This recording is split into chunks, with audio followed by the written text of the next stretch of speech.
Okay. Bang, we're live. What's going on, chat?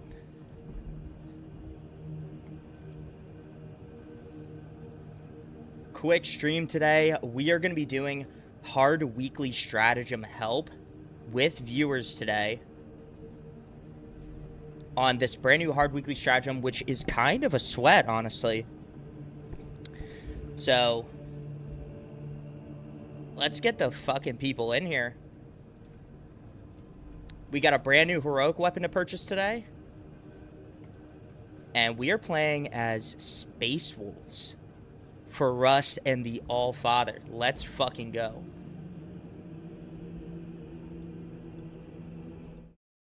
Bang, how the fuck we doing, guys? How the fuck we doing? We're gonna be locked in today. Donovan, welcome in, brother. Hey, hope you're doing okay. I'm doing great, brother. How are you? Good to see you, man.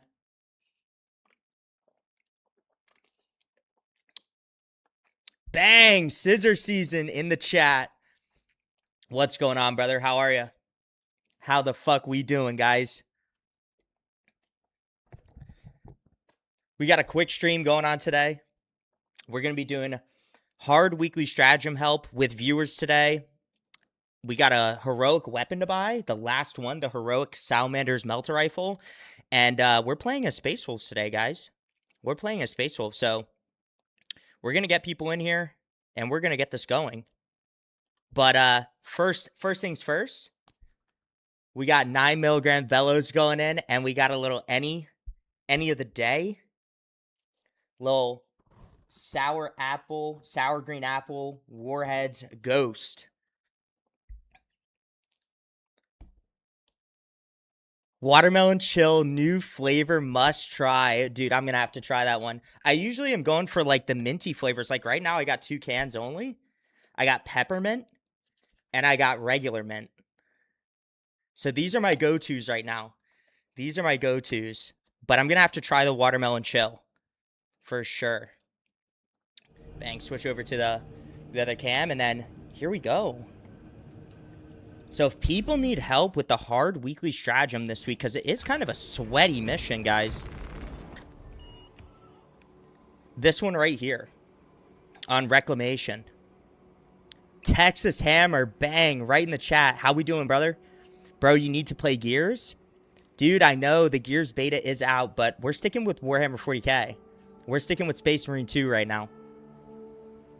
But I've been seeing a lot on the Gears 2 open beta. I think it was today and tomorrow, you can only play the Horde mode. Gears over SM2? That's a hot take, brother. And while I do agree, Gears is like definitely up there. I mean, Gears is one of those games that like started people's entire gaming career. Gaming journey. Been on Gears since day one. I played Gears 1, Gears 2, Gears 3. I did not play Judgment because when they released Judgment, I think it went straight downhill. And I did not play Gears 4 or Gears 5 because I just wasn't playing video games at that point in time in my life. But Gears E-Day, bro, I think will spark the resurgence of Gears as a video game series again. Doctor in the chat. What's going on, brother? Gears 3 was my second Xbox game. Exactly, bro. Like, Gears 3 started, like, the journey for gaming for a lot of people. But Gears 1, Gears 2, and Gears 3 is a peak fucking trilogy. Like, peak trilogy. I don't think you can get much better than that trilogy. But we might see. I mean, if Space Marine 3 lives up to the hype, this might be a peak trilogy as well. So I think they might be like Gears is like up here and like Space Marine 2 is like right below it, right? And it's like it's edging up. It's edging. So, but yeah, we're doing hard weekly stratagem help today. Guys, if you need help with the hard weekly stratagem right here, this one on Reclamation, With the battlefield conditions, Harvest of Vitae, you have no contested health, and executions restore a fixed amount of health. Personal Quarry, each player is assigned an enemy that only they can kill, and suboptimal state, maximum health is reduced by 50%. We're going to be running this for help. If nobody needs help today getting accolades on this, we're going to be running dailies. I got into SM2 because it felt Gears of War. That's big facts, man. This game definitely has... It gives that feel, that reminiscent feel of Gears of War. Doctor, you just completed the hard wiki stratagem? No worries, brother. Because if we don't do this, I have a new heroic weapon that we're going to get, and we're actually going to get it right now. The last heroic weapon and the last heroic out of everything, which is the Salamander's Melta Rifle right here. Shots have increased range and narrow spread, but need to charge before firing. So we're going to get this right now. 300 accolades, bang. And I'm actually going to put this on my Vanguard, because I did run the normal weekly stratagem last night with Vanguard using the Melta, and I just felt like it needed some extra range. It needed this heroic Melta variant for sure. The new movement is so nice in Gears. I did see a lot of updates on the new movement and how there's no roadie run anymore. It's more of like a pulled out camera, and you can what's it called? You can go up onto terrain and stuff, which I think the movement system has always been a big part of Gears. Space Marine 3 needs to copy this movement style. I love the sliding in this game. It feels great. I think Space Marine 2, or I think if they added some sort of cover system in Space Marine 3, it would feel really nice, honestly. But then again, like, Space Marines, like, as a character concept, or a Space Marine as a character concept, while they use cover, I feel like the goal for them with creating a Space Marine game is to create that power fantasy where your character almost doesn't need cover. Like, they want you to be super aggressive and not take cover frequently, you know? But I feel like a cover system would help, like, to a degree. I just don't know how they could make it, like, unique. Because if they did implement a cover system, I feel like it would feel almost too much like Gears of War and then not be its own game, you know? But we did get the Salamander's Melta Rifle. This thing actually has a pretty cool heroic skin with the green and, like, that Salamander's icon right there. So we're going to test this out later.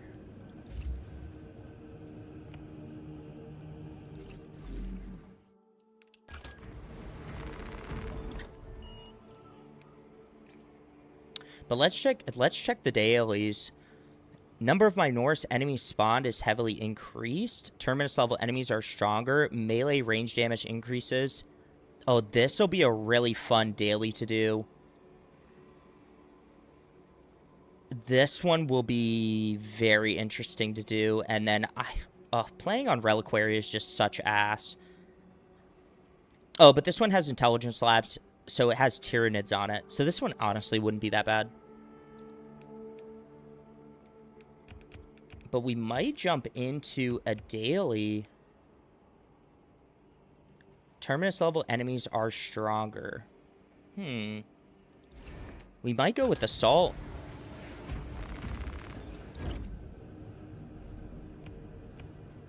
Or maybe Tech Marine?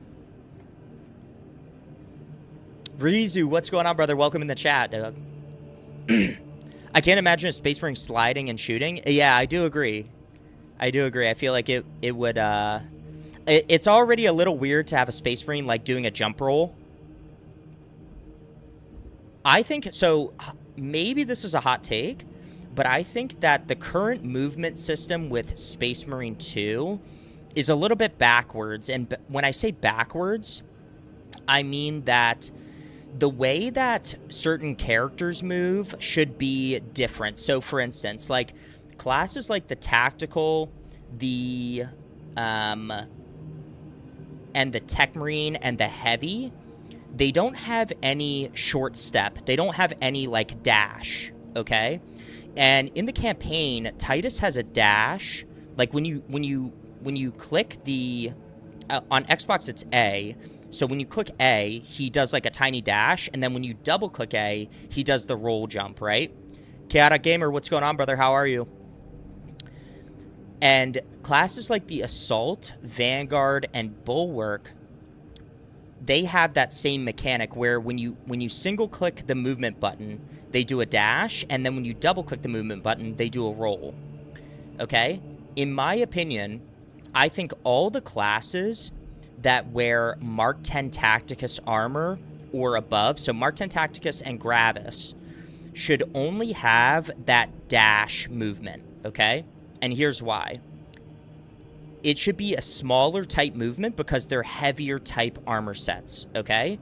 And then the characters that wear Phobos armor, so Vanguard and Sniper, should have both the dash and the double roll, or the roll mechanic, because they're lighter type armor sets. But they should increase the dodge window when a character rolls. So, like, if a Vanguard or a Sniper does a rolling maneuver, like if they do a full roll, the dodge window should be increased for them to get a perfect dodge, okay? Versus some of these other classes, like, for instance, if you gave Heavy only a dash mechanic, if he dashes, it's a little bit slower, and he has more of a chance of getting hit. So his perfect dodge window is smaller, whereas the lighter armor classes should have a larger perfect dodge window because they're more maneuverable. That's just my opinion on, like, how they did the armor and the movement mechanics, because, like, to have the Assault and the Bulwark be able to do a dash and wear the same armor type as Tactical and, like, Tech Marine and stuff, it just doesn't make sense to me. It doesn't make sense.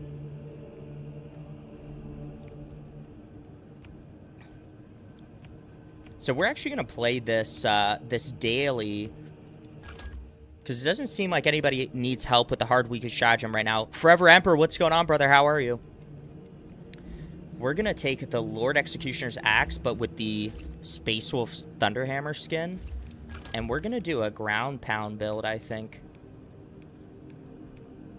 We're going to do this and this. And this. Yeah, guys, if anybody needs help with the hard weekly stratagem this week, let me know in the chat, and we will get you in here to play the hard weekly stratagem so you can get your accolades. But I'm just going to jump in a daily right now to get this going, and we'll see who needs help along the way.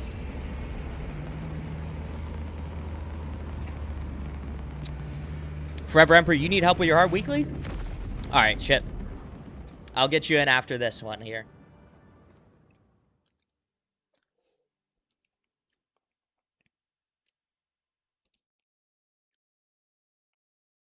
And hard siege. Okay. So we're not going to do hard siege today, but I was planning to do hard siege on Saturday when we stream on Saturday. That way we have the whole time to do hard siege, because it does take a good bit of time.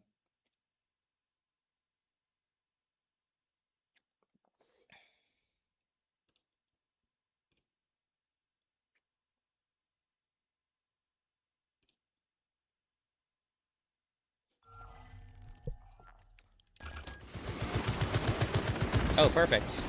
Boss spawn immediately. Love that for me.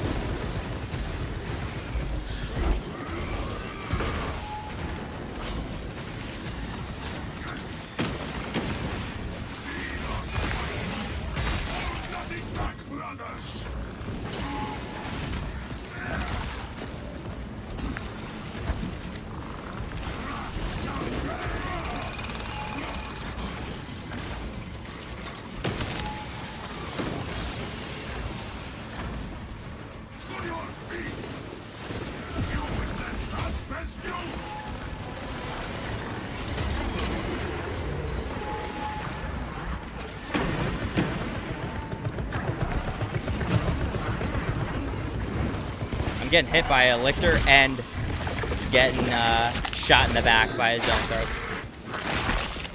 This weekly can get really annoying. I 100% agree. It's kind of a sweaty one. Like, genuinely a sweaty one.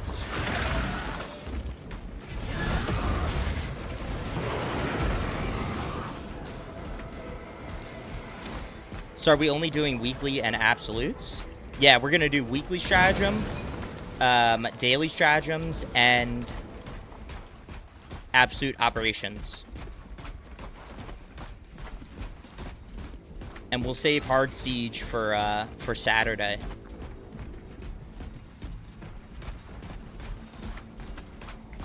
Also, has anybody noticed that sometimes when you load up your game, that it removes DLC cosmetics from your saved cosmetic slots? I've been noticing this, guys. Like, I loaded up my game today, and it removed all of my DLC cosmetics, like, off of my characters. And I was like, where did they all go?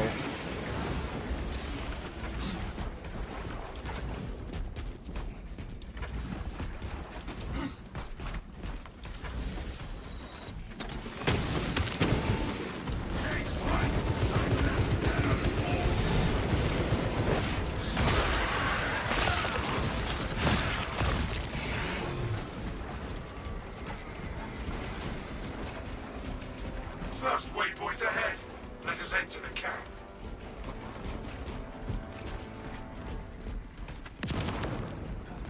No, you haven't noticed it? It was just something I noticed today, almost. Recipe this magazine.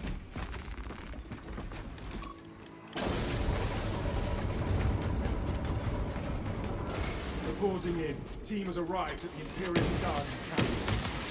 Talassa, you need to acquire the Astra Militarum demolition codes required to deploy and arm their ordnance. Source one from any soldier you see, alive or otherwise. I have the codes, brothers. Captain, the demolition codes are secured.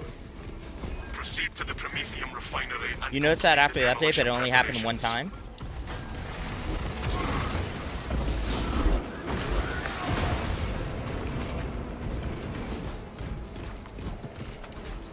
Everything seems to be good now.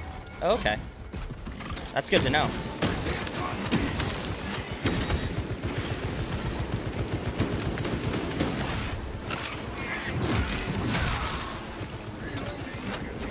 Tim Griesbeck, what's going on, brother? How are you?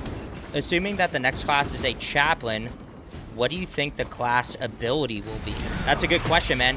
Me personally, I don't think it's going to be a chaplain for a number of reasons, but if it was a chaplain, they would have to have a class ability. I don't know what they would name it, but it would have to be something to buff up teammates, maybe going into melee damage or melee engagement. I think that it could either be a team buff or a personal buff, but it would have to be something like that, I would assume. Like, maybe something called, like, Inspiration or something like that. I don't know. They already have a perk named Inspiration on Bulwark, so I'm not sure. But, yeah, there are a number of reasons why I don't think it's going to be a chaplain. I think the majority of the community thinks it's going to be a chaplain, based off some weapon animations, but me personally, I don't think those weapon animations are going to apply to the class specifically.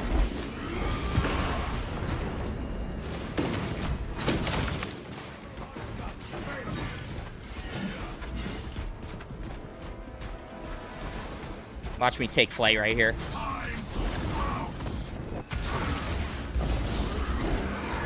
Oh, perfect.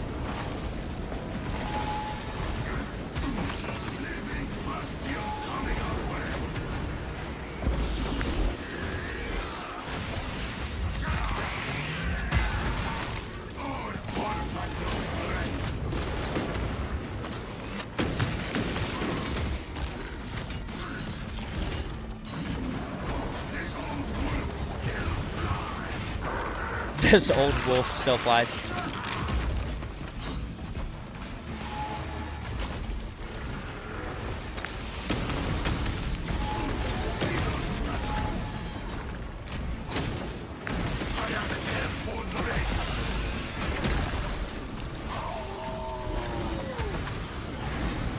Bro, it's howling like the wind.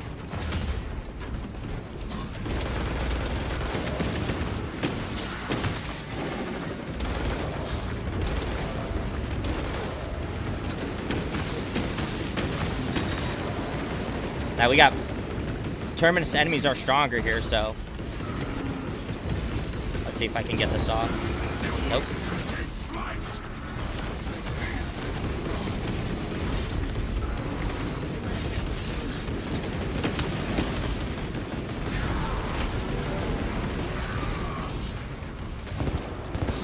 Yo, John, what's going on, brother?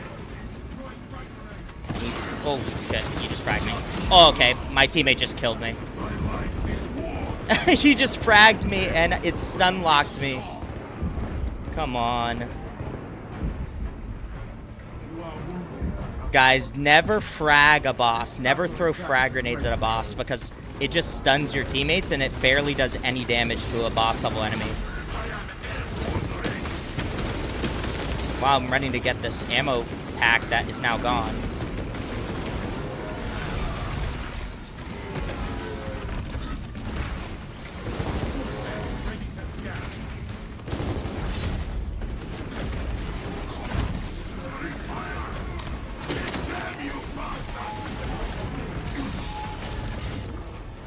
More killing to be done. Up, up. My weapon is dry.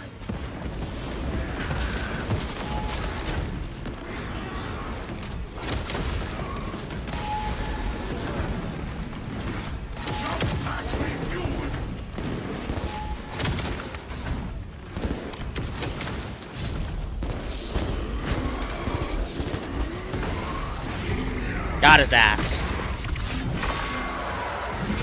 Forever Emperor, I'm planning to get the Salamander Power Sword after the hard weekly. That's a great choice, man.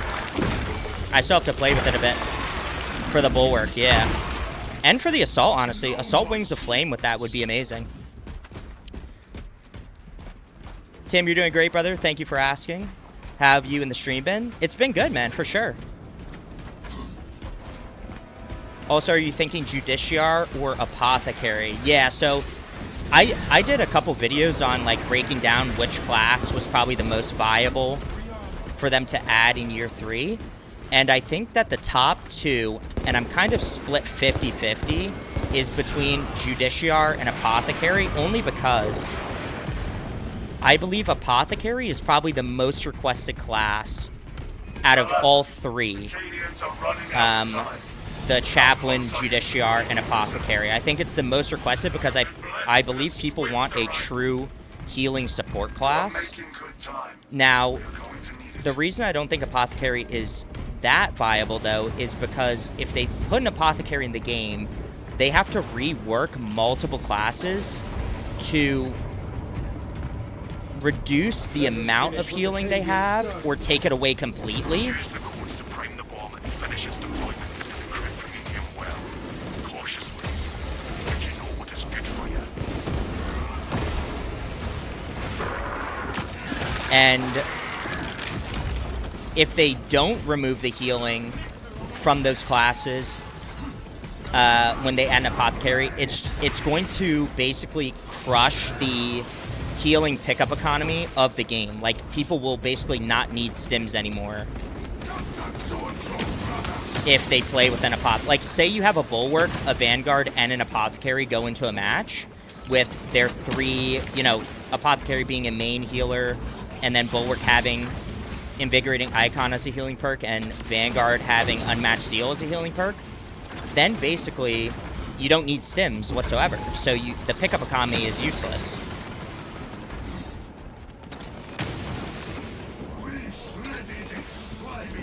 And I think it will be more likely Justiciar for a number of reasons, but mainly because it would play as a melee support class, right? They already want to push the game in the direction of making melee combat more engaging with the melee contested health rework that they've been working on since like patch 9. And they want to add a two-handed greatsword to the game after the one-handed Thunderhammer, which will drop in patch 15. So it's the perfect segue to add a two-handed greatsword into the game on not only a Justiciar class, but also on the Bulwark and Assault.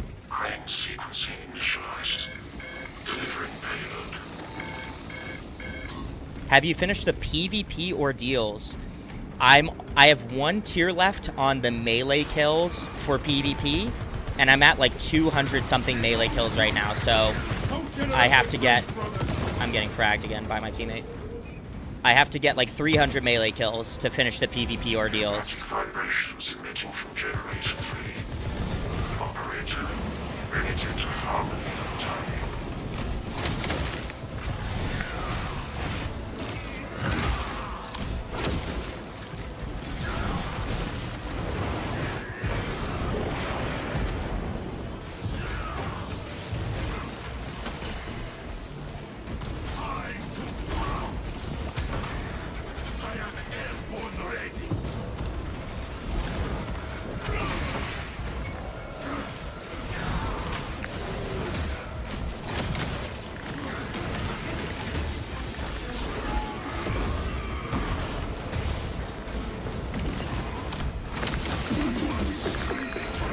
My god.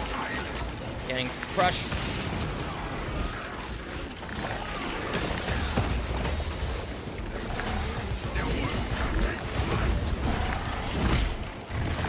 Guys, I actually love the animation on the Lord Executioner's axe. The spinning attack is so fun.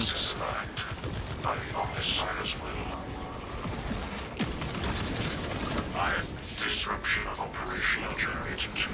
I actually need these grenades.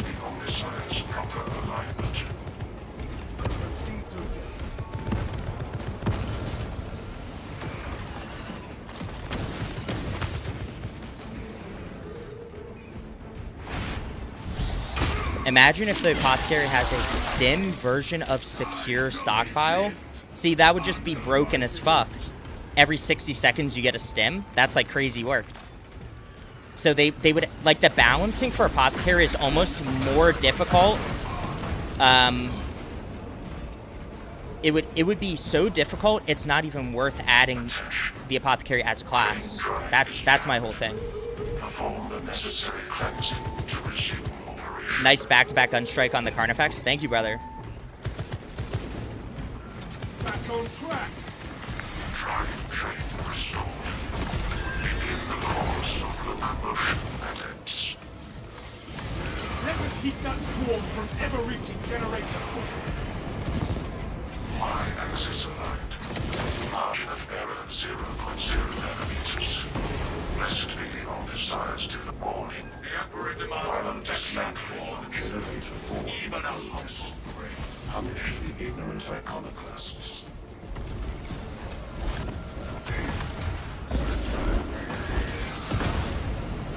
I am airborne ready.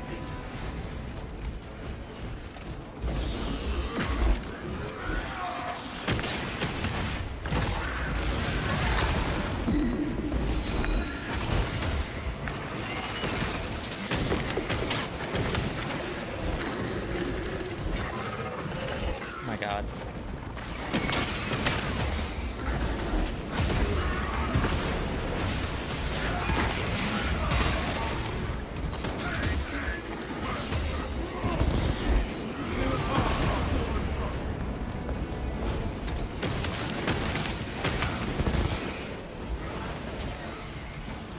That was no killing blow, brother! Demolition deployment sequence concluded.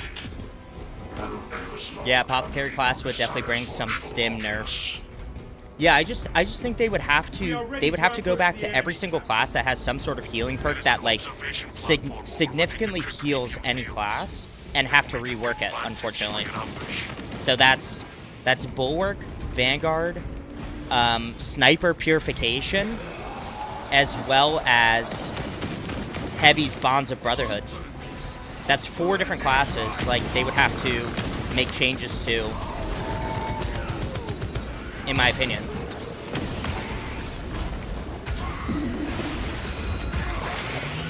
To actually actually have it somewhat balanced.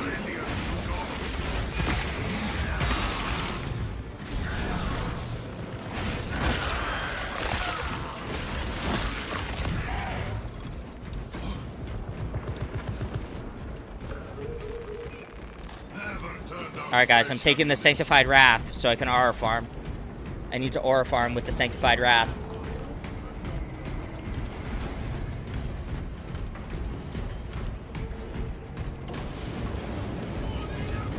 Jump pack refueled.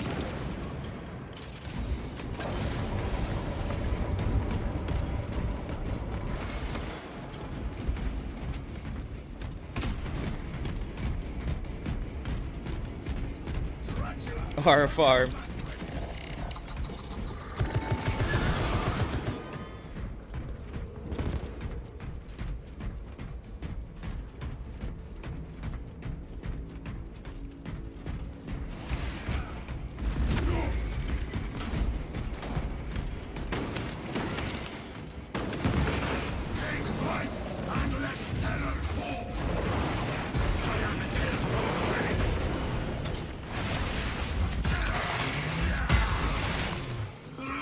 Too easy.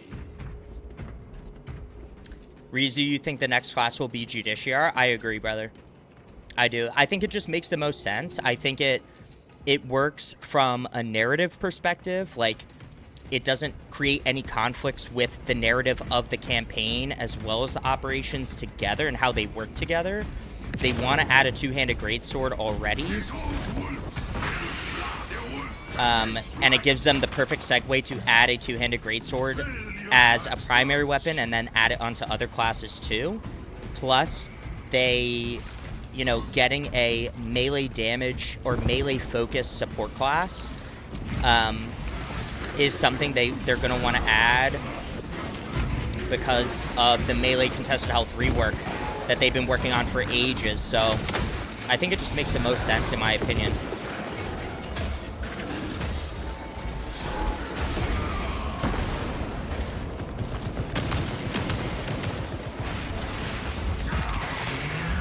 Gotta be the reason they delayed the greatsword. I do think that is the reason they delayed the greatsword. I also think that the one-handed Thunderhammer, I truly believe the one-handed Thunderhammer came as a request from Games Workshop, because if you look at the tabletop models for Games Workshop, almost all tabletop models that use a Thunderhammer variant, it's a one-handed Thunderhammer. The two-handed Thunderhammer is used very sparingly, if not almost not used by the majority of tabletop models and units within the actual tabletop game. Like, the only two-handed Thunderhammer that I know off the top of my head for tabletop models is the Deathwatch. It's the Deathwatch Demolisher. He uses a two-handed Thunderhammer.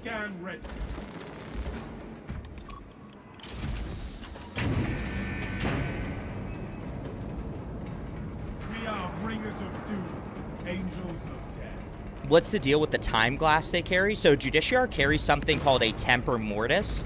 A Temper Mortis basically has these relic level like sands of time, basically. I'll call it sands of time, but that's not really what they are. That creates a time displacement when activated. So basically, when they activate the Temper Mortis, it slows a specific area around them for a certain period of time, which I think they could definitely implement as a special ability. How they would implement it, I'm not sure. Maybe like an AoE where anything within the AoE is slowed. But it would definitely be very unique. It would definitely be very unique.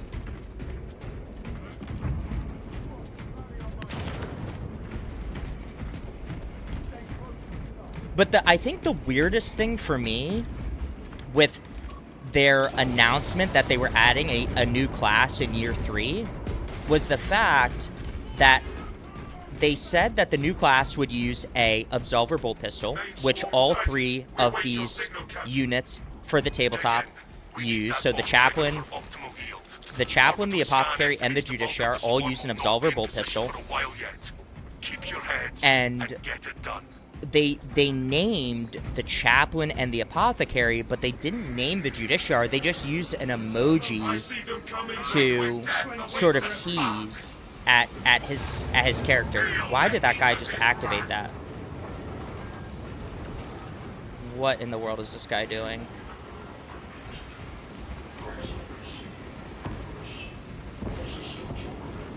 This guy just activates the flame at the completely wrong time. Love that. But that was the only teaser for the apothecary. They could have, or sorry, for the Judiciary. They could have easily named him, right? They could have easily said,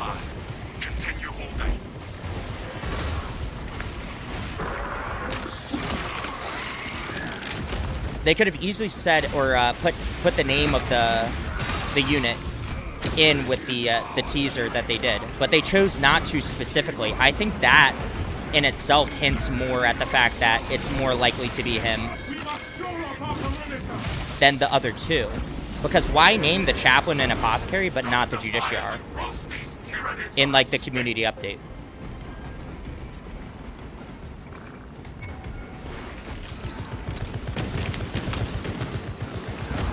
Time to ore farm. What am I getting hit by?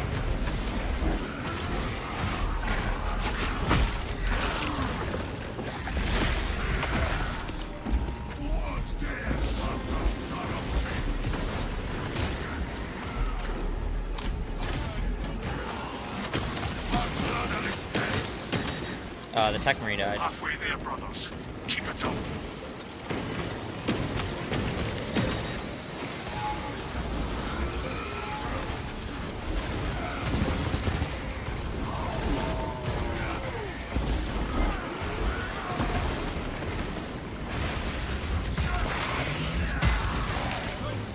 Here we go. It's my time to shine.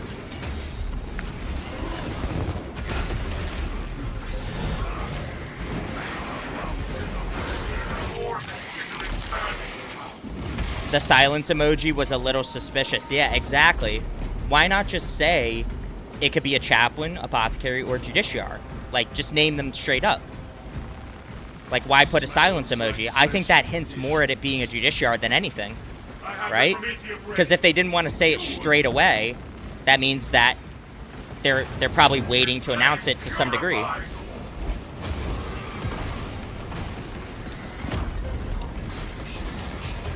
The swarm has almost fully committed. Are you ready for my mark?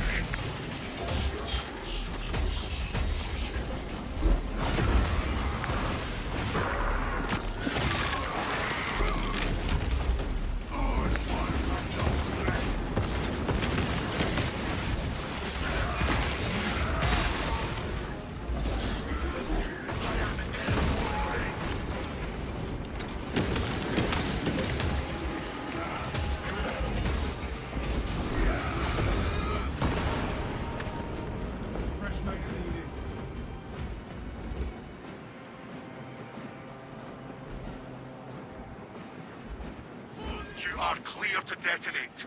Cook those rotten bastards. Oh no, I need to throw up for the Emperor for that guy. Spark the flames of vengeance. Look at this Tech Marine trying to get in here and press the button, bro. What's this guy doing? Titus, this is Vespasius. I stand amidst the smoldering remains of our foe. What? Tyranid biosigns down 90% and falling. Swarm annihilation confirmed. Excellent work. Move to extract.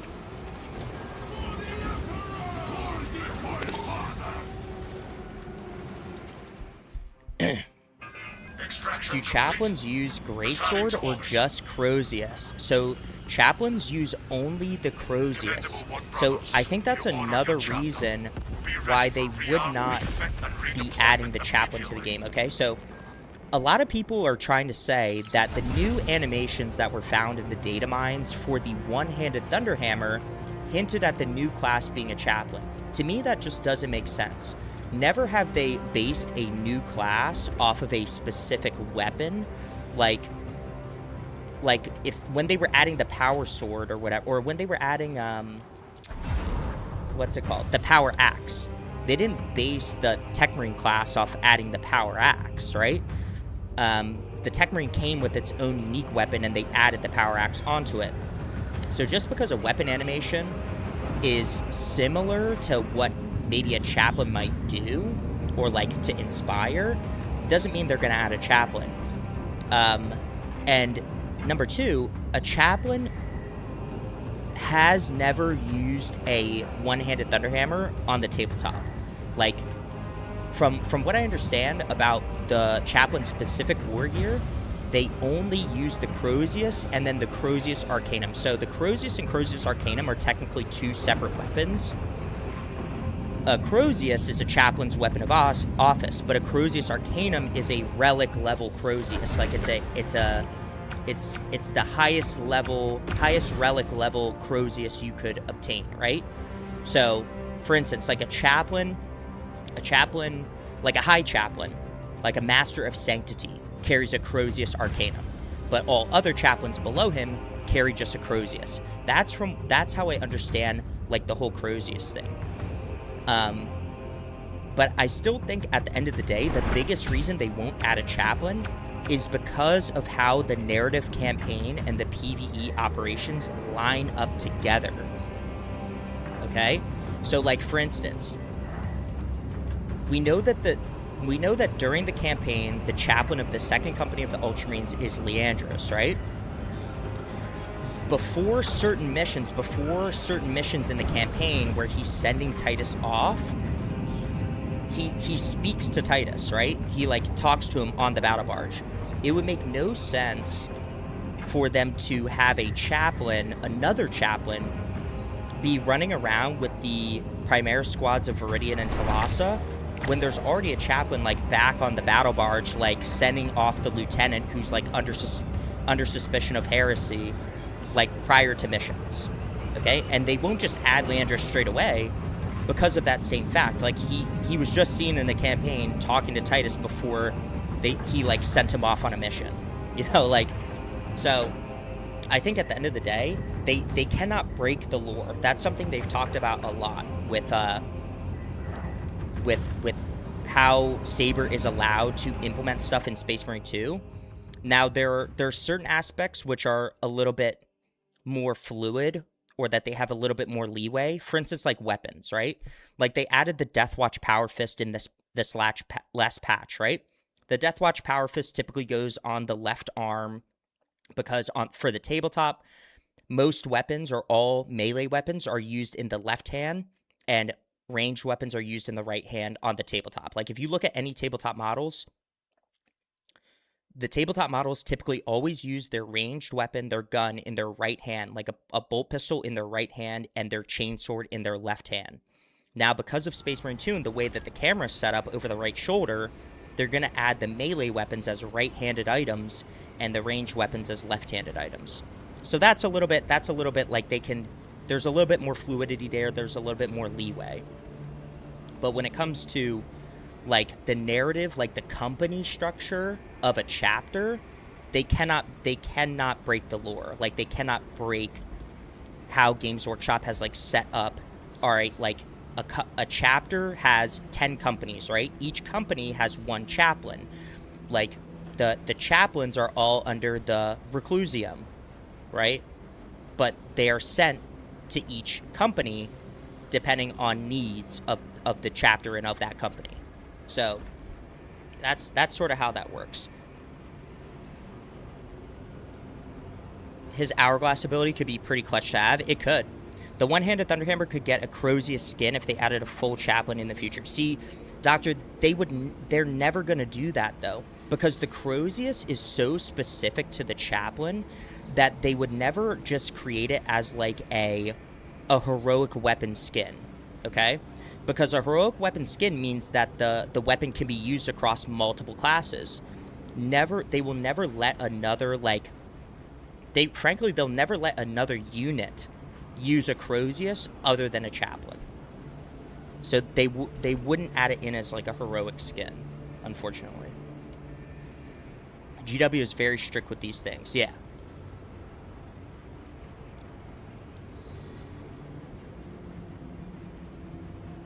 For the most part, I would say. Okay, we're going to run the hard weekly stratagem. If you need the hard weekly stratagem, feel free to jump in here.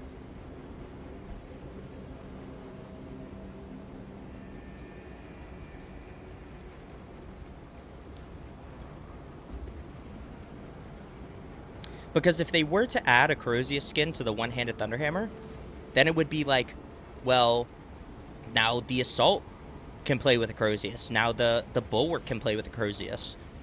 So now you have 3 classes running around with a Corrosius. And it's like, that doesn't match the lore of Warhammer 40k.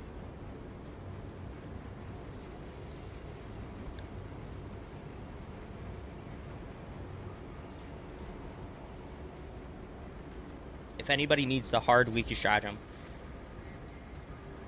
Truly a shame. I do love the Jump Pack Chaplain from the new Armageddon set, and I was hoping to make something close. Yeah, I do as well. I think the Jump Pack Chaplain looks fantastic. Yeah, I just... Unless, like... The only way I could see them doing something like that is if they made the Corrosius a separate weapon, okay? Because weapons like that need their own, like, moveset and animations. If they made the Corrosius a separate weapon, and they added cosmetics to be able to create a Chaplain look-alike character on the Assault class, okay? Like, if they added a bunch of new cosmetics that were shared across classes, and you could make, like, an actual Chaplain on the Assault, then hell yeah, add the Corrosius to the Assault class. Now you have a Jump Pack Chaplain. But I think with each class that they add, they want to make the class its own unique character in a way that separates itself from the others. Like, they want all of these classes to have their own unique identity, and that's why they're very hesitant to add certain weapons and certain cosmetics to each class, right? Because then they're like, well, every class looks the same, every class plays the same, like, and then there's no, like, unique class identity, right? That's why I think they don't want to add the Power Sword and the Power Axe to the Tactical. They want to have the Tactical as the ranged weapon specialist. They don't want to give it too many melee weapons, because then it's like, well, now you're just playing a Bulwark without a shield. Or some shit like that. Being a Dark Angels fan, naturally I'd be rooting for Chaplains, but I agree with the points you brought up. A Judiciar would be sick. But Tim, here's the best thing about the Judiciar that I really, really hope that they do this. If they add a Judiciar, because they said they're going to add a unique champion skin for the new class, right? A Judiciar is, like I said, a melee-focused damage dealer with a two-handed greatsword and a bolt pistol. And they take an oath of silence. So the Judiciar technically would have no voice lines, or have very little voice lines outside of, like, the other characters talking to them and them just not responding while in battle, okay? If they do that, being a Dark Angels fan, that opens up a massive opportunity for them to do a Dark Angels Inner Circle Companion champion skin, which I think would be so fucking sick. Because Inner Circle Companions also take oaths of silence, right? Or they are silent. They don't talk to other Dark Angels because they're strictly like the honor guard for Lionel Johnson and First Company Deathwing Marines, if I'm not mistaken. Or they're the honor guard for, like, the command structure of the Dark Angels. Lionel Johnson, Azrael, who's their Master of Sanctity or their high chaplain of the Dark Angels? I can't remember.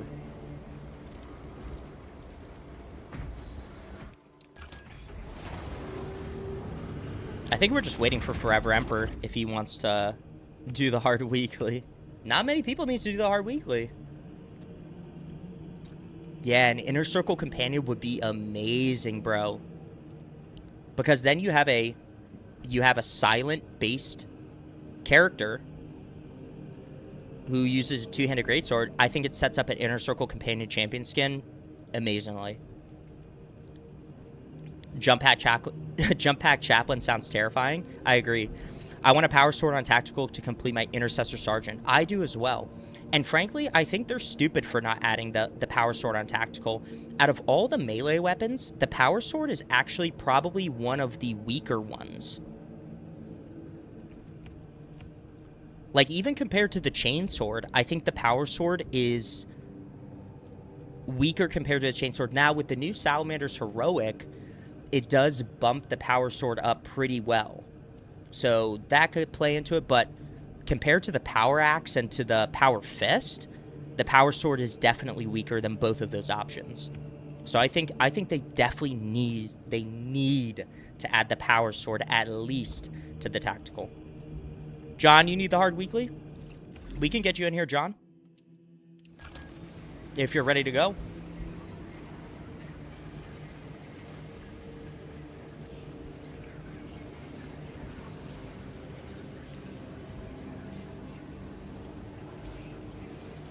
Didn't they say they would? I swear I remember them saying Power Sword and Tactical fans are in for a treat like 2 patches ago. I'm not sure. Chaplain Saphon is the Dark Angel's Master of Sanctity. Word.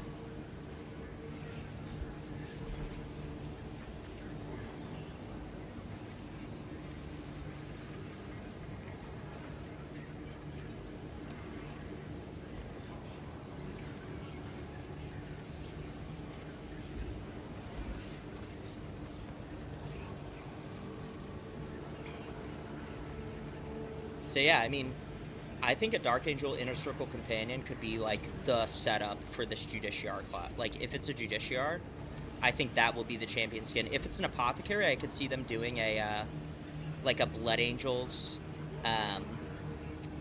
what's it called? Sanguinary Priest. Blood Angel Sanguinary Priest. If it were a Chaplain, I could see them maybe doing a Dark Angels Interrogator Chaplain as a champion skin. But I think regardless if it's a Justiciar or a Chaplain, if it's a Chaplain-esque class, because a Justiciar is simply an apprentice Chaplain. If it's a Chaplain-esque class, I think the Dark Angels is probably the best direction to go with a champion skin.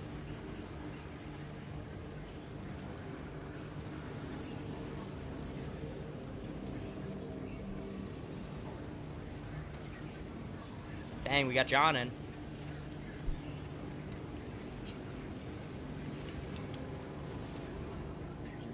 If anybody else wants to jump in, if you've already run the hard weekly, feel free. I know Forever Emperor said he needed the hard weekly, but I think he stepped away.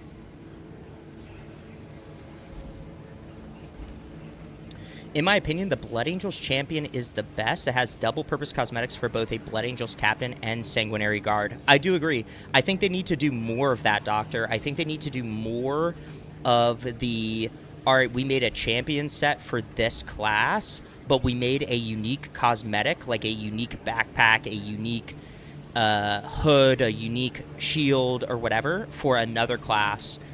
Similarly to how they did the Raven Guard champion for Assault. Like, they did the Raven Guard champion for Assault, but they said, oh, you can use the shoulder and the cape on the sniper. So you can make that Raven Guard sniper people were wanting as well. At least he was in the book Master of Sanctity that was written a few years ago, so I'm not sure if Asmodai replaced him. I think Asmodai might be the current one. Not sure. All right. John, do you want to play Bulwark? Because I was going to run Bulwark to help carry us through, but if you have another class that is, you know, on Prestige or something like that, feel free to run that. Because this one will get a bit sweaty here.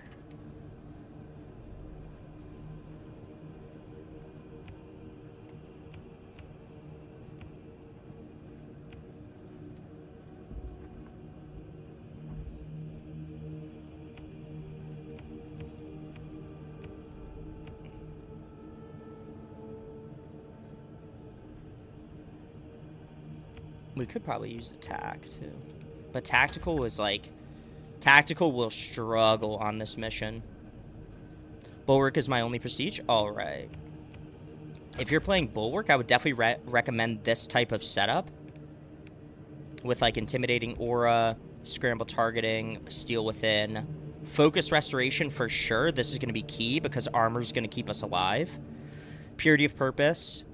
Glory Shield, this one too, Rejuvenating Effect, because Invigorating Icon won't work on this hard weekly because there's no contested health. And then Armored Advance if you have it. If not, I would take something like Emergency Countermeasure or Defensive Mastery. Doctor, you can join and go Pyro Cannon Heavy if you wish. I would love that, brother. I would love for you to join us.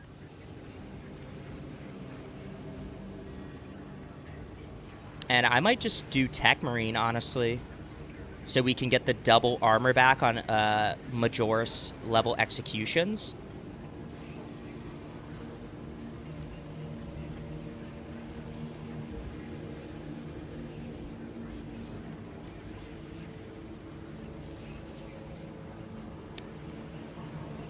Stux, what's going on, brother? How do you feel about adding the secondary bolt carbine to heavy? Gives heavy another close quarters option outside the stomp inferno pistol.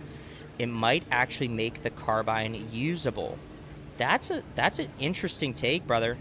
If they were to add the secondary bolt carbine to heavy, they would definitely need to add a melee weapon to heavy. I just don't think they have any intention of adding full-blown melee weapons to heavy, unfortunately, because I think they want to keep heavy as the heavy weapons specialist. Like, I do think that's where they want to take him. I think they really need to rework his prestige perks, because in my opinion, like, the prestige perks where it's like, oh, you have like 100% increased melee damage, like, this is probably one of the least used prestige perks for the heavy class. Plus, within the lore of Warhammer 40k, like, a Primaris heavy intercessor is primarily using like those heavy bolters, the heavy bolt rifle, the plasma incinerator, the multi-melta, stuff like that. Yeah, the secondary bolt carbine that Bulwark and Assault have. I think they would basically have to add a melee weapon.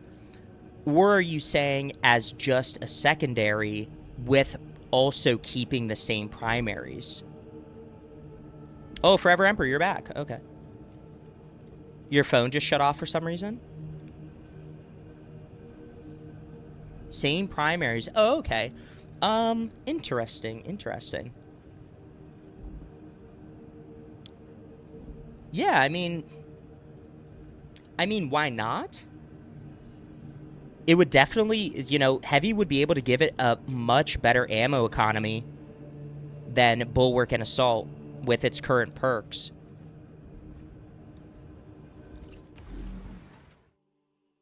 Doctor, you're good if you want to stay, brother. It's completely fine. Oh, you guys are going Ultramarines? Oh, shit.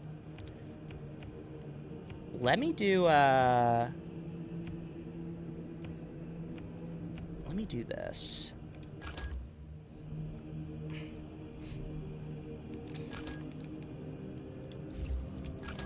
I'm gonna go Tech Marine.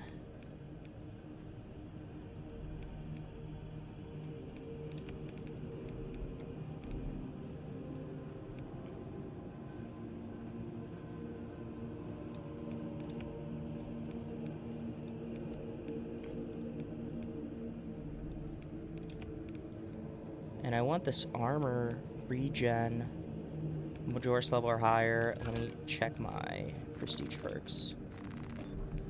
Stim boost.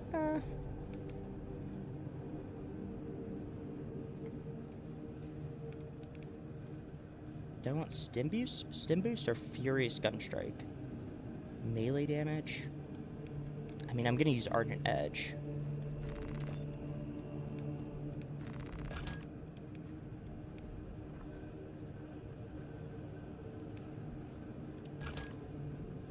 Did that just not reset my prestige perks? I love that.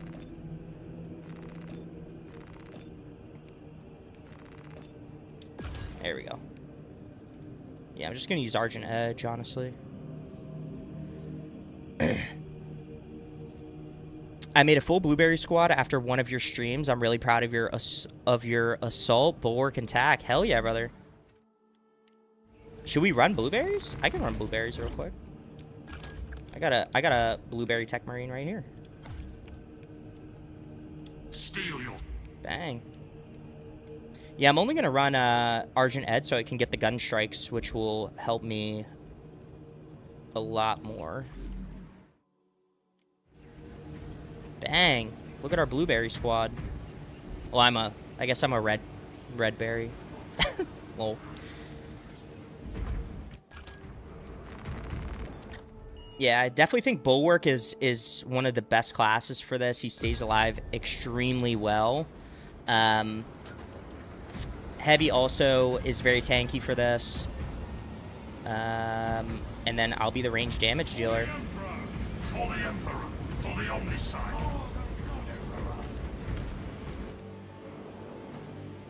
Yeah, Encompassing Aegis, perfect. That'll help a lot, Encompassing Aegis. All right. And then Forever Emperor, we'll get you in on the next one, brother.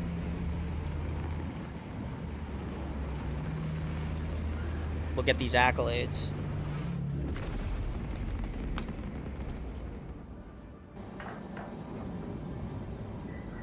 Nice, guys. Yeah, these blueberries are looking good.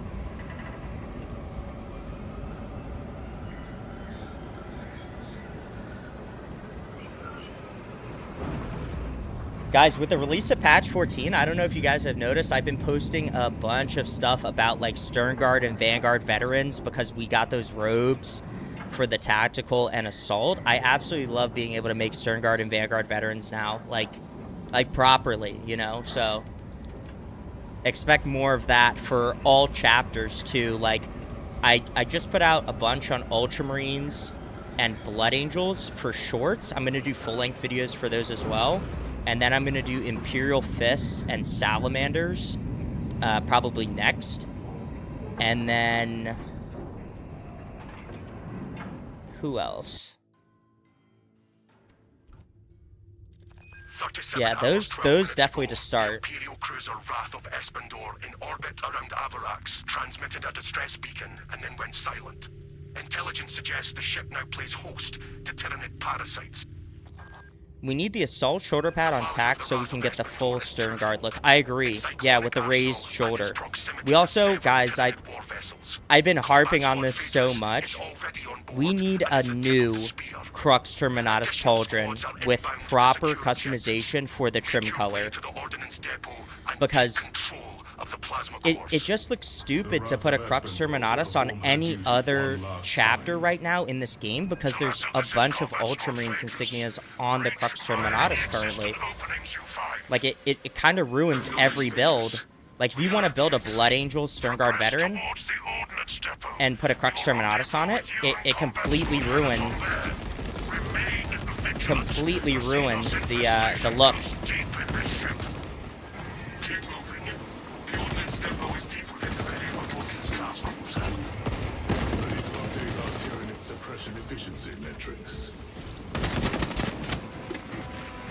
Like, I need that new Crux Terminatus Pauldron. Like, I cannot harp on it enough, you know?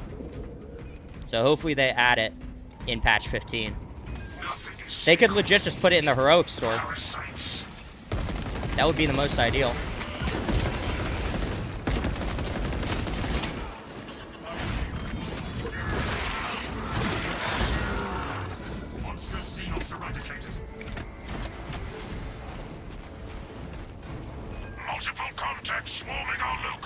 You want more hooded helmets? I agree too.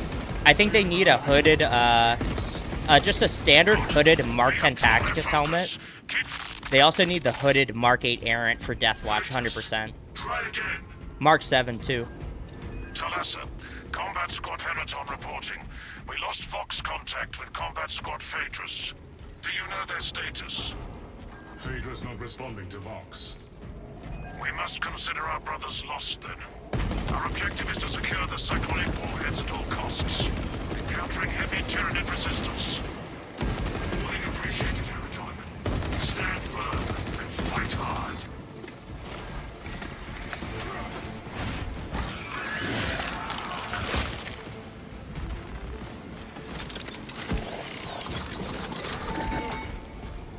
Yeah, guys, put in the chat, what is your most wanted cosmetic in this game?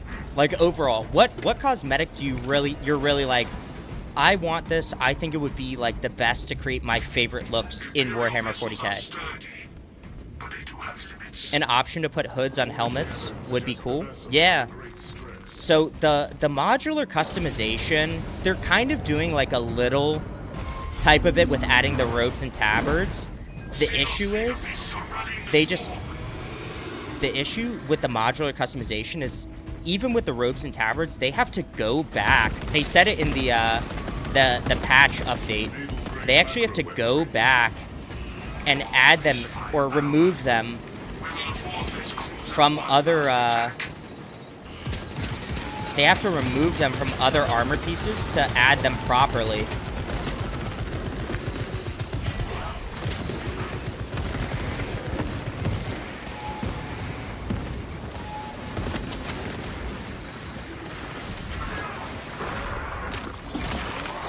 Yeah, be careful, guys. There's no contested health. So keep your armor up. Oh, I just got fucking wrecked by that beam. That just took all my contested health away.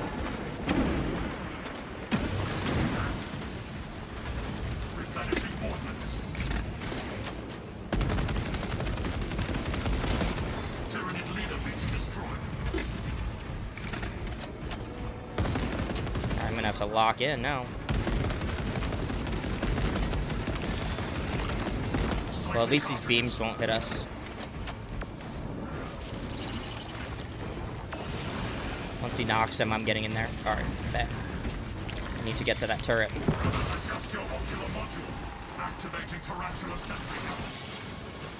Might die right here. Oh.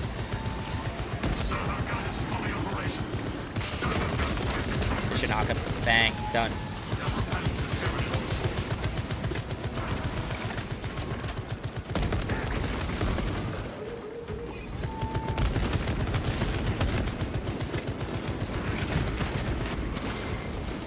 See, restorative stims on this map, or on this mission, don't even work. It's actually ridiculous. Restorative stims don't even work on this mission. I just saw a Lictor up there. Watch, I'm about to get jumped.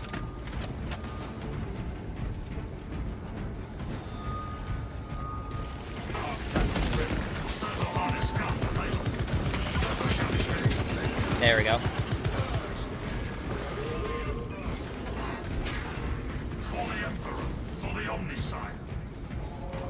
An option, more cloth stuff, hoods, capes. I love that.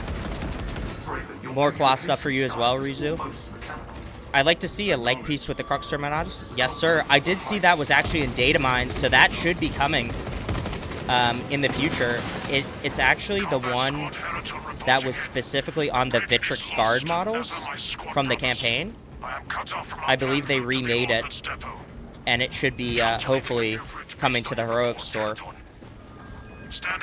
So, knee pad, Crux Terminatus should be coming at some point. But we really need a new pauldron.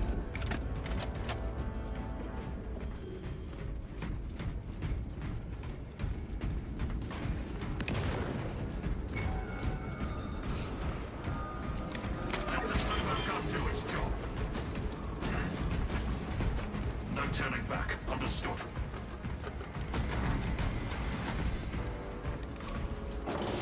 Talassa, commune with the main console in front of you to bypass the security protocols.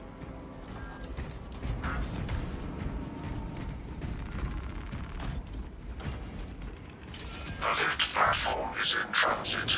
Arrival pending. Ready at the lift and proceed to the objective. Yeah, executing an enemy also gives you your health back, so definitely do that too. Attention boarding parties. We have confirmation that Combat Squad Phaedrus is lost. I need a mission status update from all remaining combat squads. Combat Squad Heraton here. Redirecting along newly advised path. I want more laurels or laurel designs on helmets. Yeah, I agree as well. More laurels that don't have the skull icon in the middle of the helmet as well. Because technically that skull icon does represent like a command, like being part of a command structure to a degree. Like, and most guys that wear laurels, like for instance Malum Kato, doesn't have like that skull in the middle of the helmet. Like, that's just not part of his helmet because he's not a command level character. He's a Stern Guard veteran. I want the Dark Angel champion robes so bad for other classes. I do think they should add those to tactical and assault as well with the robe, because they added the Black Templar ones. I don't know why they wouldn't add the Dark Angel ones. I need these stims. That's not what I need. Tactical supplies located. Emergency blast shields retracting. Warning. Coolant rods exposed. Talasa, I need you to disable the entire cooling array. Concentrate fire on the exposed cooling rods. Practical. Open fire on exposed plasma rods.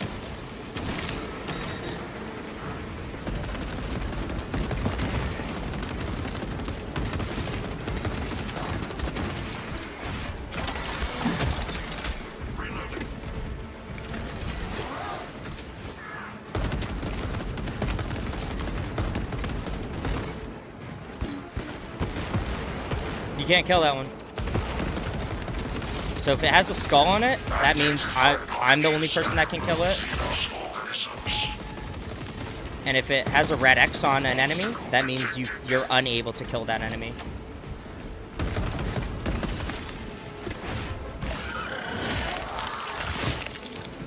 Is there a specific Space Marine chapter that you would like to see them add as either a champion pack or a cosmetic pack? That's a good question. I would honestly, where I'm at, like with the cosmetics and champion packs, I feel like I just want to see more from chapters sort of that we've like already seen, you know, like I want extreme temperature fluctuation. Plasma cooling efficacy severely reduced. I would like to see like broader cosmetic packs, right? Like with a bunch of different variations of a bunch of different armor pieces.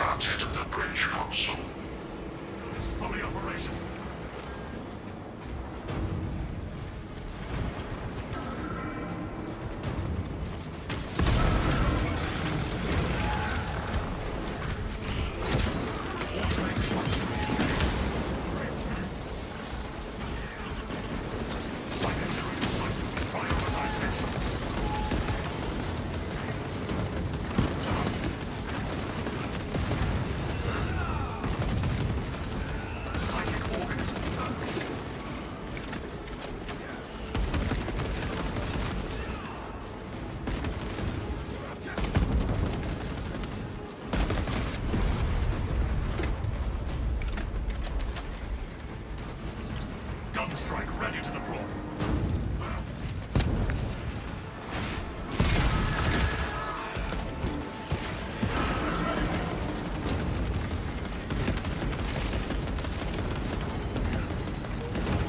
All rods are now inoperational. Temperatures at critical level. Plasma reactors shutting down to prevent catastrophic detonation. Talasa, do not let the reactors cool down. This cruiser will soon perform its final task. Proceed to the decks below and force the plasma reactors to overheat. Moving to objective below. Phobos with laurel and gold print on it would be beautiful for Phobos captains. I do agree. Like the Phobos infiltrator helmet with actual laurels on it. Or like different helmet patterns where it's just a pattern of laurels. His approach vector should have taken him through the technical underbelly. More voice packs and faces will be cool. I also agree. I know that there was a negative response to the first voice pack DLC, but I do think they should come back to it and add more, regardless if there was negative feedback around it. All they need to do is make sure that the mouths move on the heads. Like if they're gonna add in a voice pack DLC, the mouths need to move on the heads, in my opinion. I'll get to that guy.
Only one person can kill this.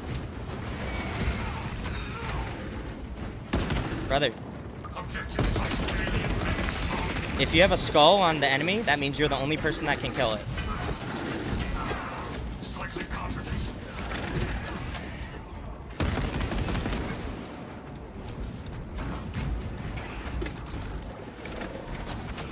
There you go. Server gun is fully operational. Refreshing armaments.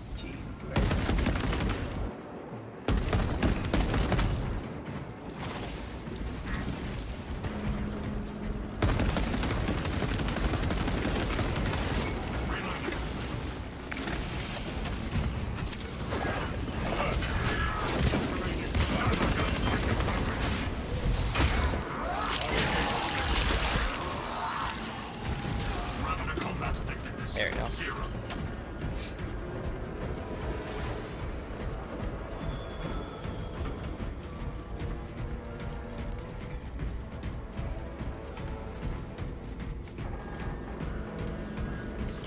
Gun strike ready to deploy.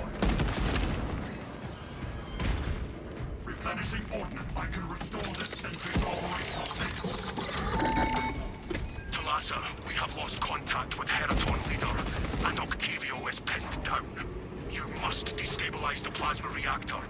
Our brothers from Phaedrus and Heraton shall not have died in vain. Talassa, readying to overload plasma core.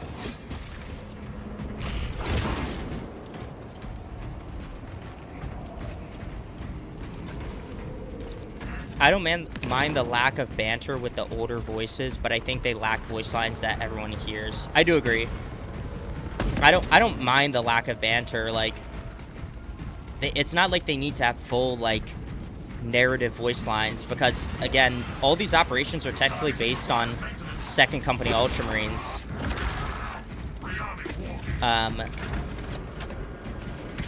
But I feel like the voice wheel should maybe have more. Attention. Authorized personnel only beyond this point. Provide sufficient ocular scan authorization in order to proceed. Security protocols dictate that only claimed principal saboteurs have entry authorization. Saboteur biometrics required.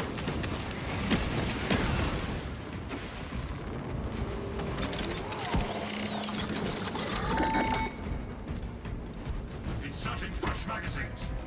This tarantula is still battle-worthy. We should be getting the patch notes later this month for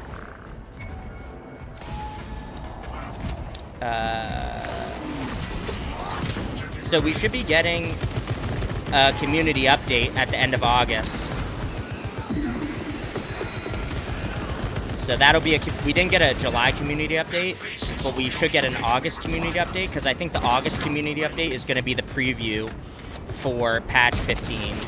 Because patch 15 is technically set to release on either the 8th or 9th of September, which is the anniversary date for Space Marine 2.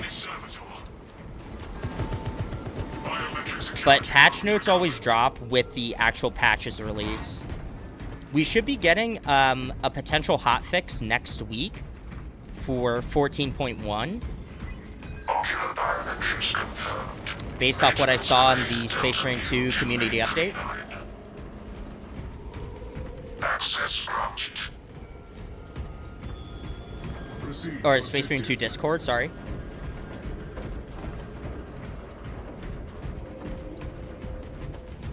It is notably silent when everyone is using the voices from the pack. That is true.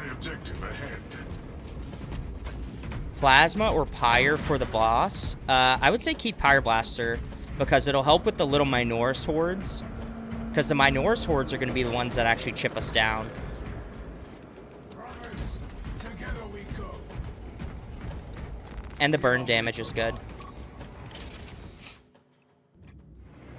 Also, some more armor pieces incorporating Xenos decorations. That would be cool, but I'm not sure what else they could add besides the Tyranid scales.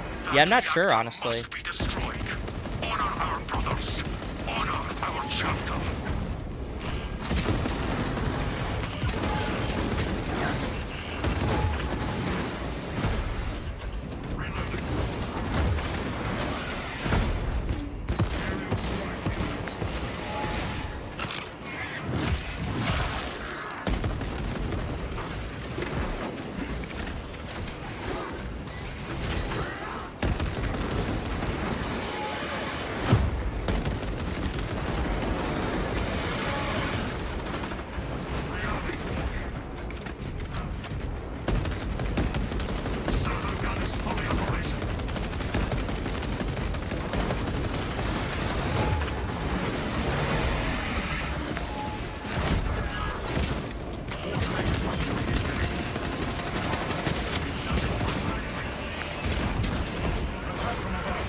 See how fast my health went down with no armor?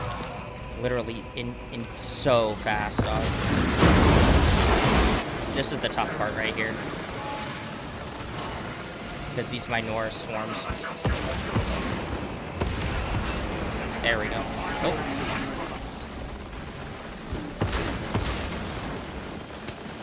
Oh shit, I'm out. See, oh my goodness. Look how fast I went down.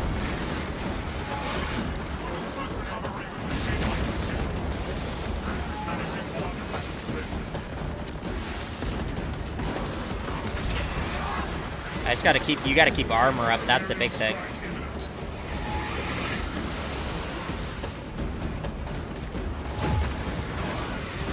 If armor gets chunked down, then you're really vulnerable.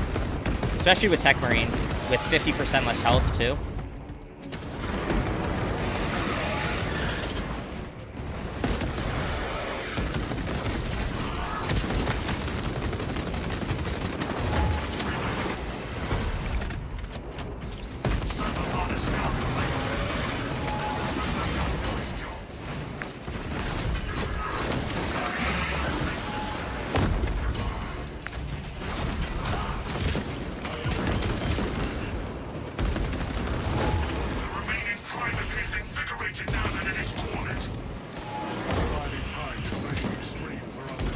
Oh, his health came back up.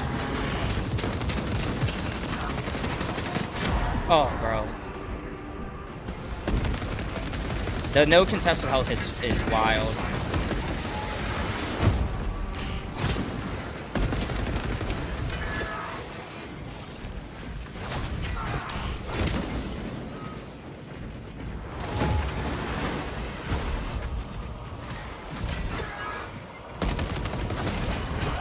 That's why I take Argent Edge.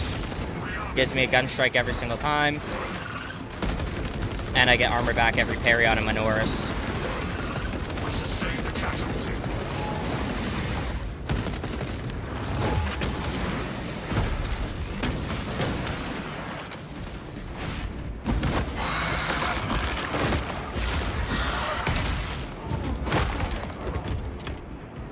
Our brothers are avenged. Woo! Now, engage the console to cripple the reactor. And Talassa, when those magnetic stabilizers I guess we don't stop, see prepare for rapid Space egress. Marines using Orc or Necron stuff as decorations. Yeah, that's true. Gyroscopic containment shield Like, they'll put prevents Orc catastrophic skulls on mass stuff. dispersion. But with Orcs not being in the game, it would kind of be out of place, maybe.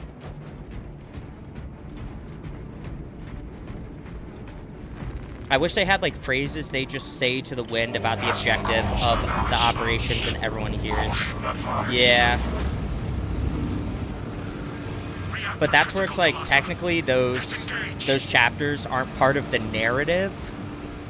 Because all the missions, every single mission operation is coded as a, you know, Second Company Ultramarine mission.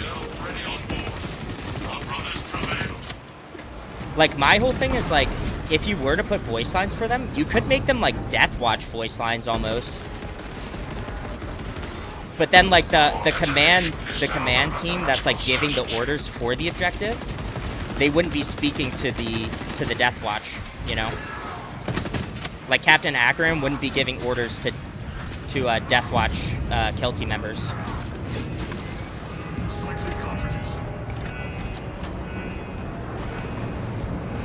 Bro minced me? Yeah. I'm telling you, dog, this mission is kind of hard. Cooling chamber. Multiple hull breaches detected.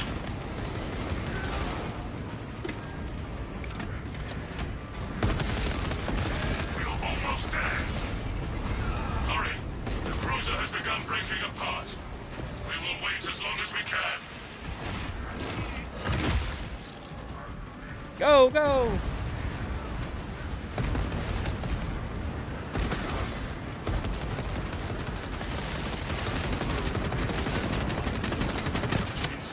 The Dauntless is about to detonate. Brace. If not for your valor, Talassa, this operation would have ended in a major loss for the Imperium. Doing good damage but couldn't tank it? Yeah.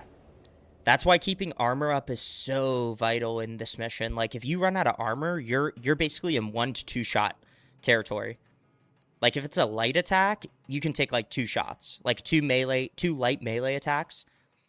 If it's a heavy attack from, like, a Tyranid Sword Warrior, you're 1 shot with no armor on any class.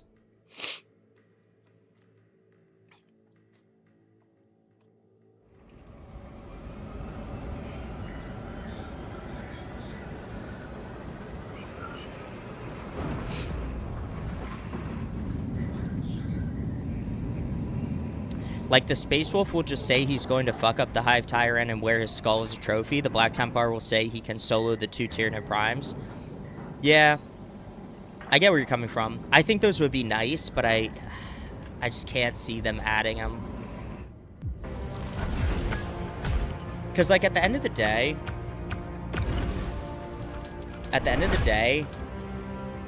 any game, any piece of content that Games Workshop, like, gives their IP over to be made, they always want a narrative story to be created around that game, right? They have to have a narrative, even for the tabletop, right?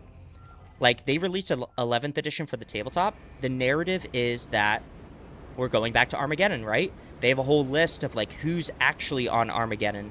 That doesn't mean that to say that people can create their own narrative.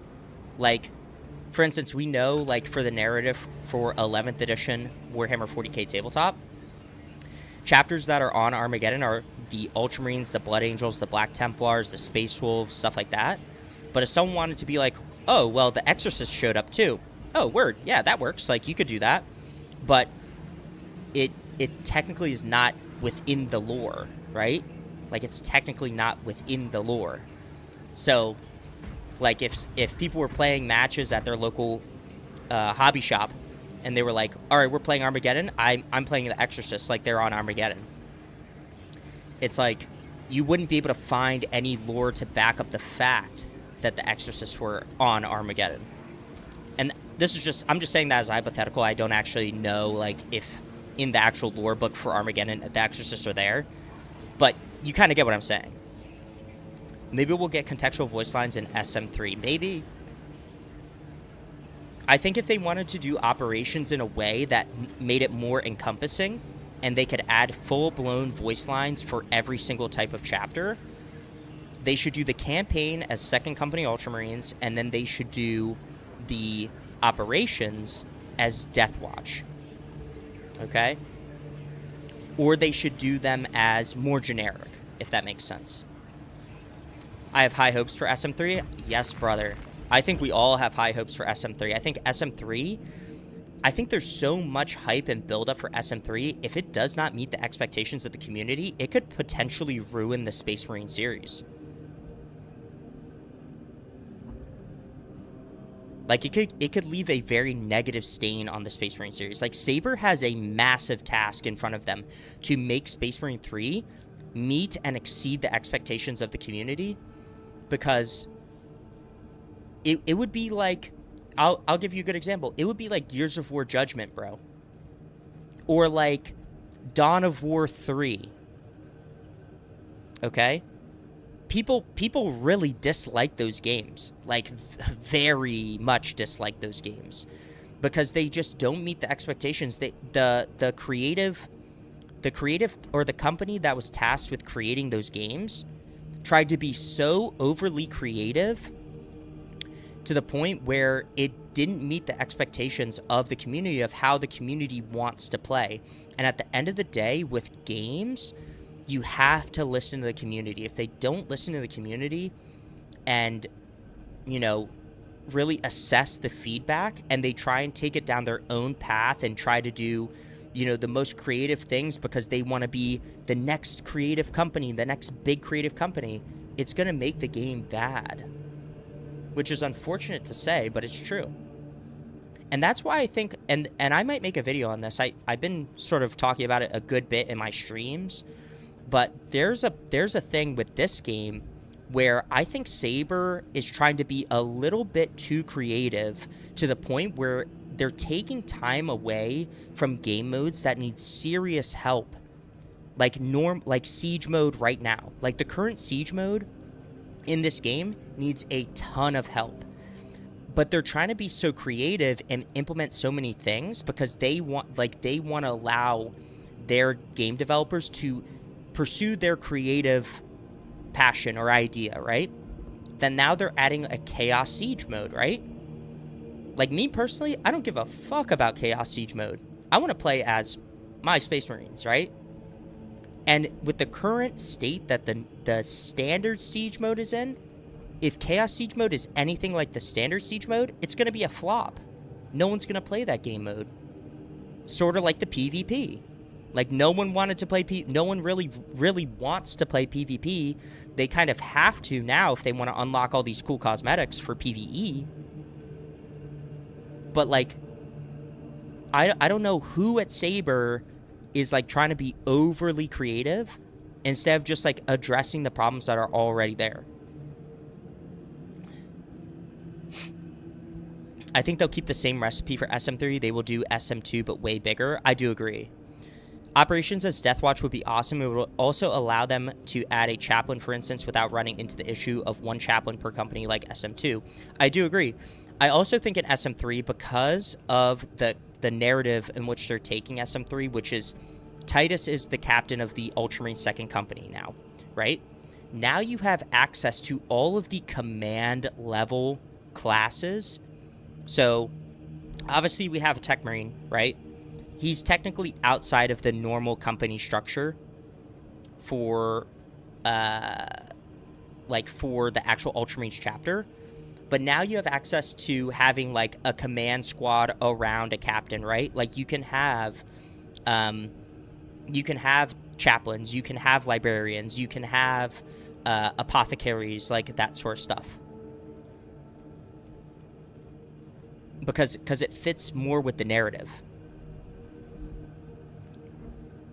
Doctor, you just crashed? Oh, no. Hey, thanks for playing, Doctor. Appreciate you, man. We're going to run that one again. Forever Emperor, if you're here, you can jump on in. John, if you want to stick around, you're more than, you're more than welcome to stick around. If you want to do, like, the normal or something, you can do that, too. It's completely up to you. But we're going to run the hard weekly again. Obviously, you already have the accolades for it. But it's up to you, dog.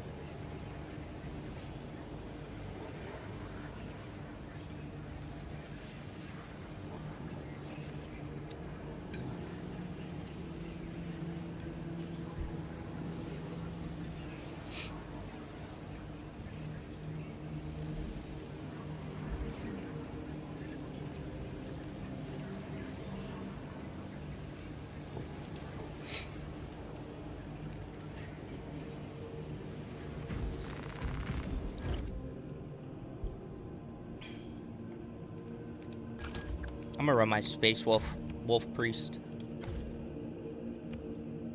For Russ. Because he looks cool.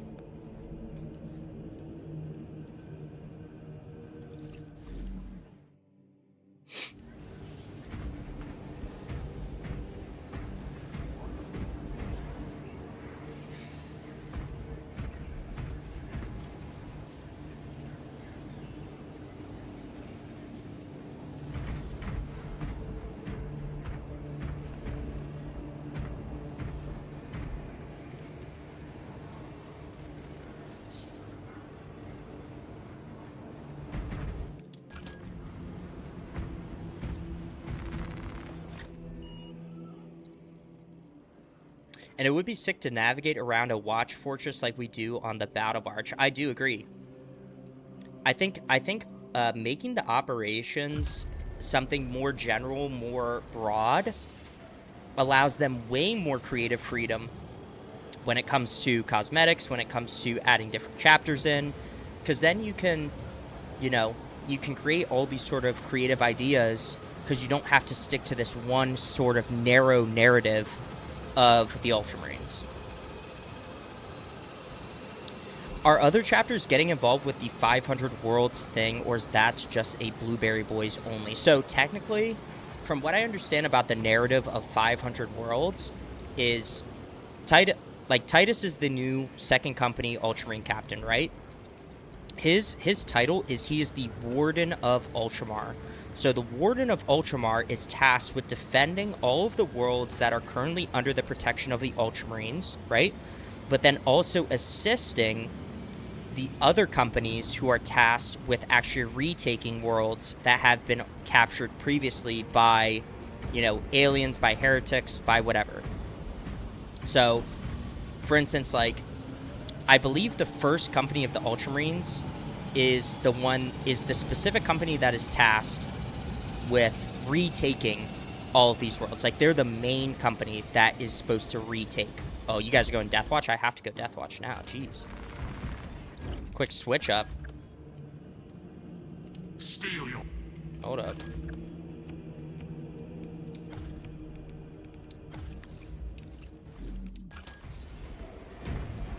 Alright, now we're looking proper. So because he is the Warden of Ultramar, not only are the Ultramarines tasked with retaking these worlds, but also their successor chapters, okay? So in Space Marine 3 in the campaign, we might see some successor chapters get involved directly under the direction of the Ultramarines to help retake these worlds. Honestly think Titus will not be returning as a playable character? That's a hot take, Rizu. I think Titus will be the main character of the Space Marine series for as long as he is alive. He's going to be the Akaran of Space Marine 3. Interesting. Because I think in the campaign will be three. You'll be able to play as 3 people in the campaign for Space Marine 3. Titus as the first player, Matoris, and Gadriel. Because if you look at their the actual tabletop, Titus and his command squad, those are the 3 Space Marines involved in his command squad. Ancient Gadriel, Captain Titus, and Veteran Sergeant Matoris. Intelligence suggests the ship now plays host to Tyranid Pat. The value of the Wrath of Esplendor is twofold. Its cyclonic arsenal and its proximity to several Tyranid war vessels. Combat Squad Phaedrus is already on board and is the tip of the spear. Additional squads. What do you think the classes are going to be in PvE for Space Marine 3? That's a good question. I think, honestly, what I would like to see them do is maybe start with a couple less classes. Like, on launch, maybe have 4 playable classes in PvE. But then every single, like, couple months, maybe like every 6 months, add a new class or something like that. But I think right off the bat, in Space Marine 3, I wouldn't be surprised if we got, you know, a standard tactical, maybe a Blade Guard Veteran Bulwark, a Librarian possibly.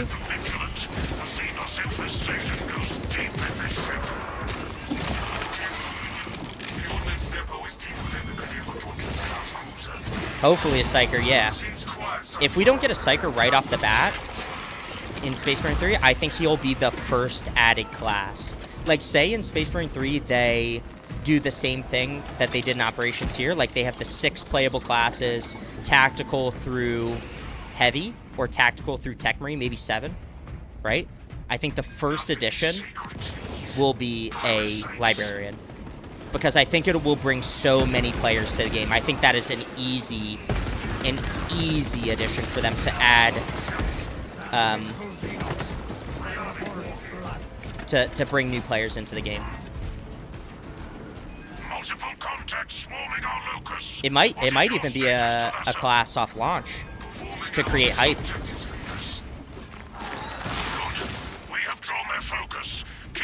Aggressor or Inceptor, maybe? Potentially. I hope they have more Gravis-based classes. Apothecary Biologist, you know?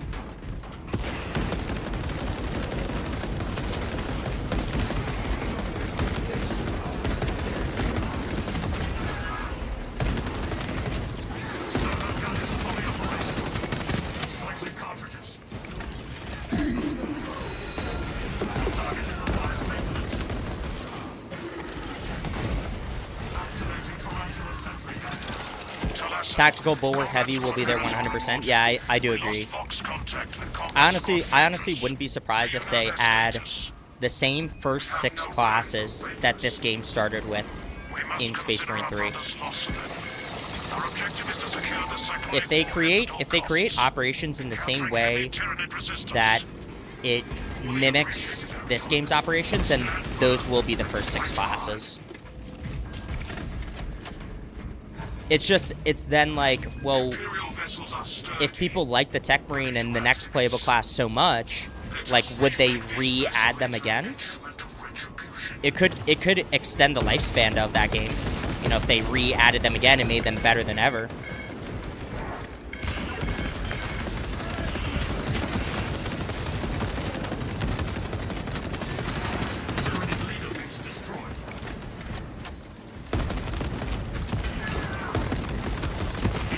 Got a big horde coming in here.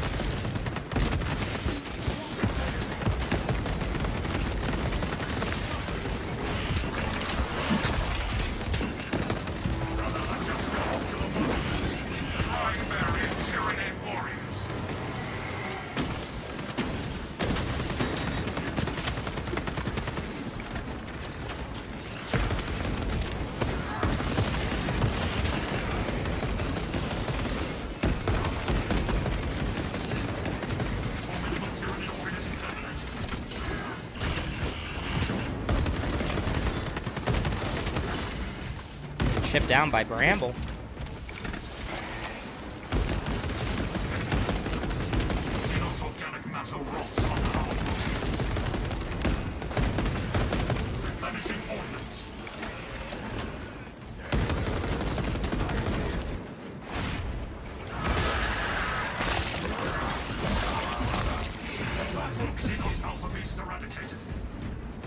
I feel like there's a high chance our lovable team from operations may be replaced. I do agree. I think there is a very high chance of that. I think it'll be completely new guys, like completely new characters. What about a chapter champion? That would be a cool class.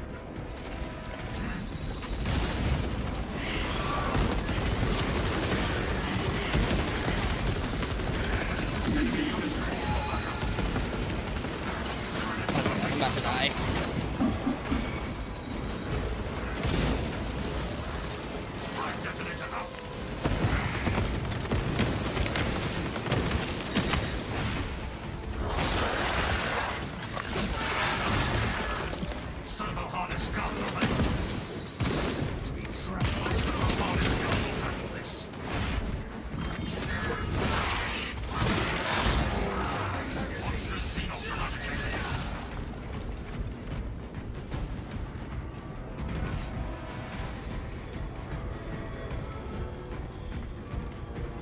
More class abilities would be cool.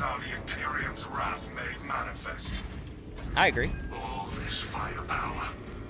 We will afford this cruiser one last attack.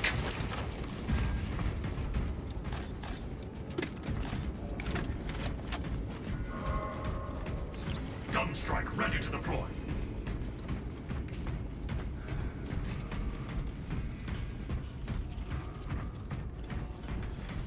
Combat Squad Heraton reporting in. The bridge is lost, as are my squad brothers. I am cut off from our planned route to the Ordnance Depot. Calculating a new route based on your report, Heraton. Standing by. Be advised. The cruiser's crew managed to execute security protocols before they were overrun by the Xenos brood. Whether it be because of promotions or death, a new team will be put together. I hope we get a cameo at some point from at least one operations character. That would definitely be cool. I hope there's more, I hope in Space Marine 3 there's more collaboration or communication between companies. Like the second company and the first company. Because obviously Calgar showed up, like, at the end of Space Marine 2. Like, I would like to see support from first company squads, like Terminator squads, or even Stern Guard or Vanguard veteran squads. I think that also showing us, like, the first company captain, Sever Zagaman, would be super cool as well. You are nearing the reactor cooling hole. Report report on his Or maybe even condition when third you company. arrive.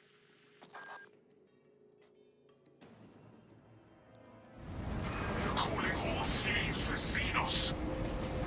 All squads, we have updated our battle stratagems. Peloton, reinforce Octavio and protect the cyclonic armaments. Talassa, your new orders are to destabilize the reactor, cause a temperature spike, and the Tyranids may redirect their assault to you, buying Heraton and Octavio some time to prime the armaments. When you reach the reactor's cooling console, disable the emergency blast shields.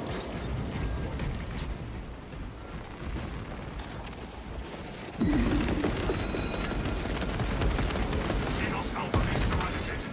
Emergency blast shields retracted. Warning. Coolant rods exposed.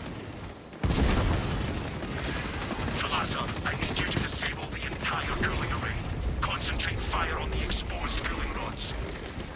Look for weak spots and focus fire.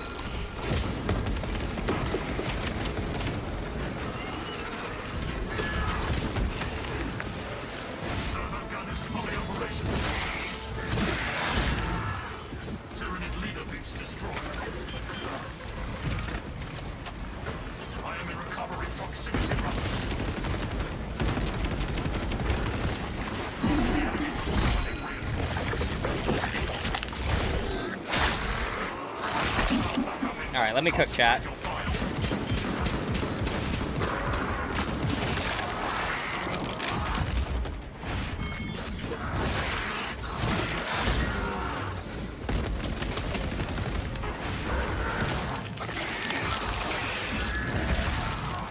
Large Tyranid organism destroyed.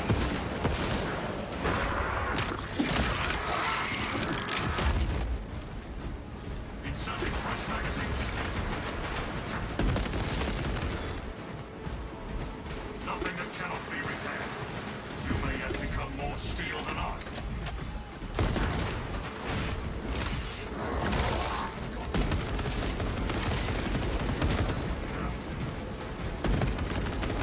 Cycling cartridges.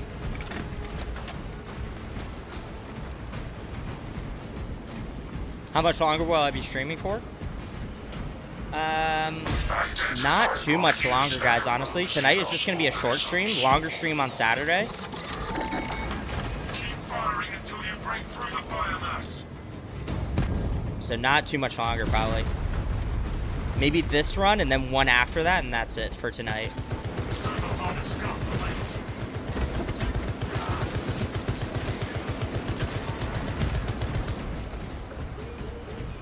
Oh, they're over here. Rally to point. Elements of the cooling rod array are clogged. Registering extreme temperature. No! fluctuation. Oh my god. Plasma cooling About to die. seems No! I knew it. I knew it, bro. excellent, Talassa. You will need to repeat the same process at the second array. Access granted to the bridge console. As soon as I saw those spore mines come in, I was like, I might be cooked right here.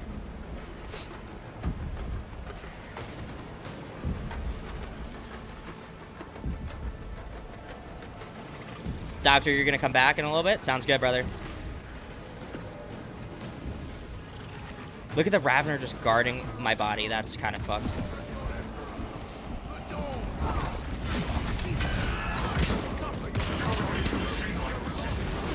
Repurposing battlefield sentry.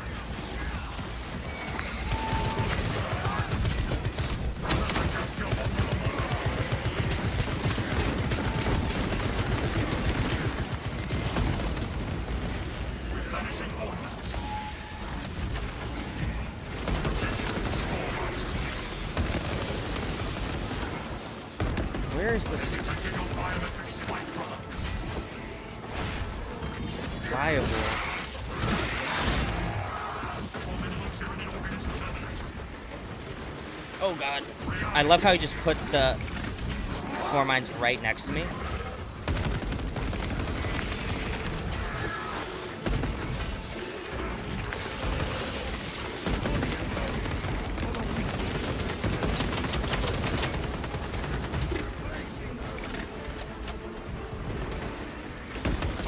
Oh my, you have to be kidding me, dog.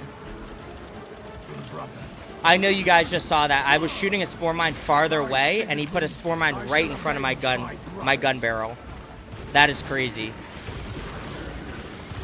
And that's what I'm saying, like, Tech Marine is very squishy here, but he does so much damage, and his armor regen is so worth it, that he's worth taking. Move to the second array, brothers. Try and stay alive, brother.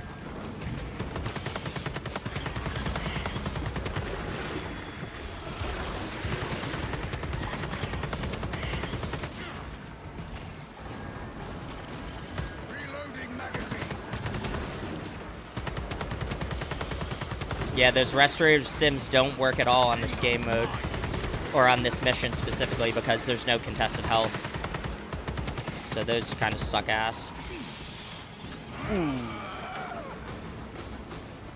Bro, the spore mines, bro.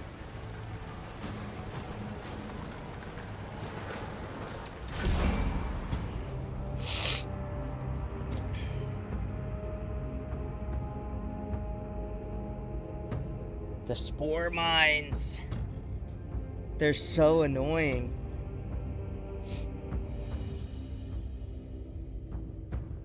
Make haste. We must take the second array offline.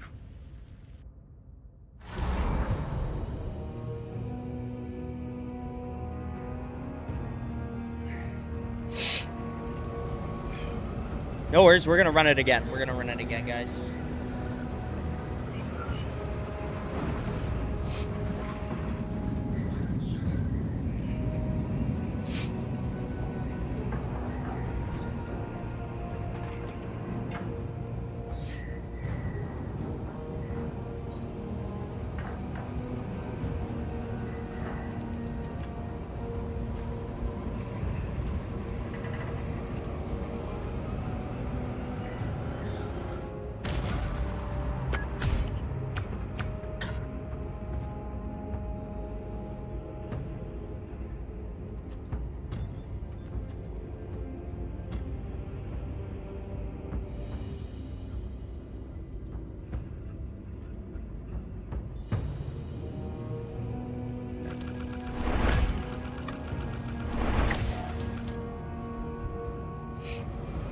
Oh.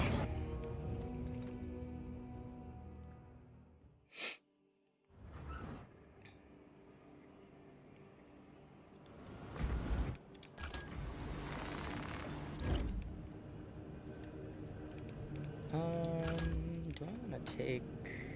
No, Argent Edge is so good, bro.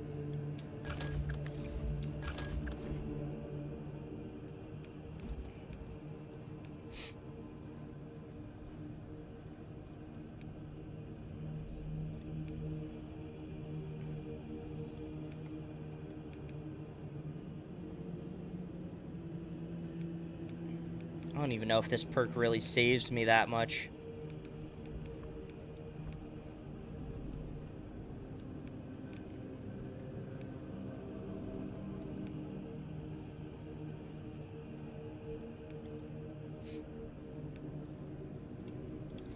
I think my build's fine.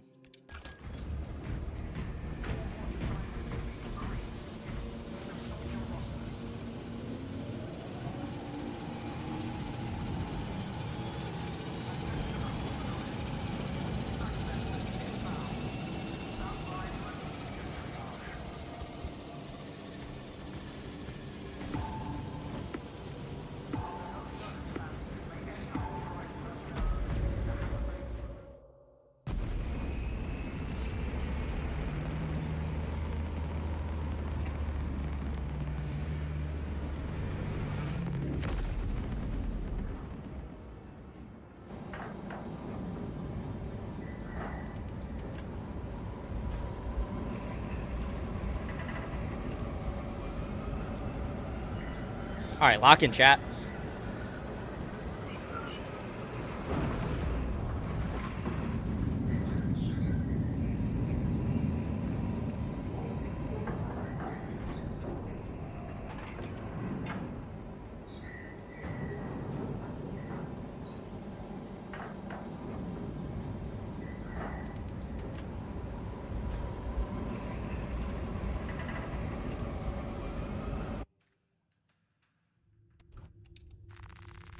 37 hours, 12 minutes ago, the Imperial cruiser Wrath of Espandor in orbit around Avarax transmitted a distress beacon and then went silent. Intelligence suggests the ship now plays host. The value of the Wrath of Espandor is twofold. Its cyclonic arsenal and its proximity to several Tyranid war vessels. Look at me just hitting this piece of metal out of the way. Is already on board and is the tip of the spear. Additional squads are inbound to secure objectives. Make your way to the Ordnance Depot and take control of the plasma cores. Our losses shall be exchanged for a crushing blow to the Xenos scum. Talassa, this is Combat Squad Phaedrus. Breach via any existent openings you find. Acknowledge, Phaedrus. We are at the entry.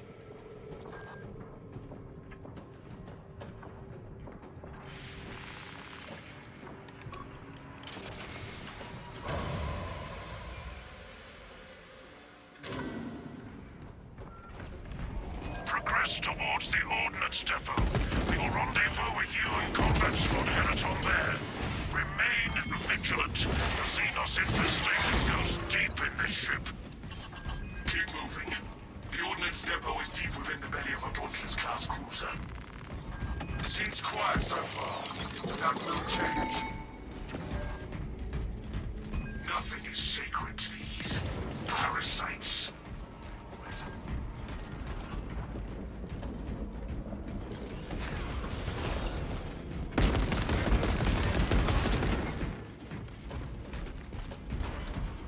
Multiple contacts swarming our locus.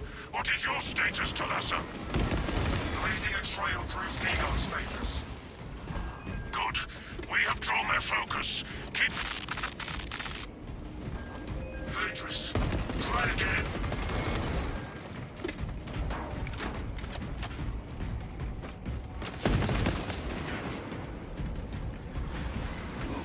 Replenishing. Talassa, Combat Squad Heraton reporting. We lost Vox contact with Combat Squad Phaedrus. Do you know their status? Phaedrus went silent, Heraton. We must consider our brothers lost then. Our objective is to secure the cyclonic warheads at all costs, encountering heavy Tyranid resistance. Hold fast, Heraton. Our duty is dealing death. Imperial vessels are sturdy, but they do have limits.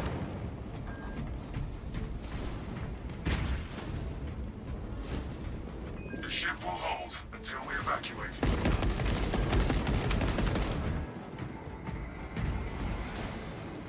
Hit the button. What are we doing? Lock in, chat.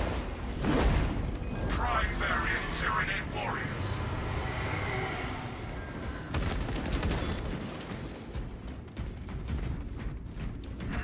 Those cannons are the Imperium's wrath made manifest. All this firepower. We will afford this cruiser one last attack.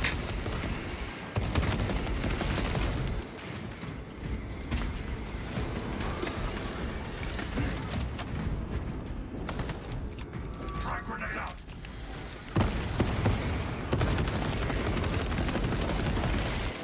Monstrous Xenos eradicated. Inserting fresh magazines. Combat Squad Heraton reporting in. The bridge is lost, as are my squad brothers. I am cut off from our planned route to the Ordnance Depot. Calculating a new route based on your report, Heraton.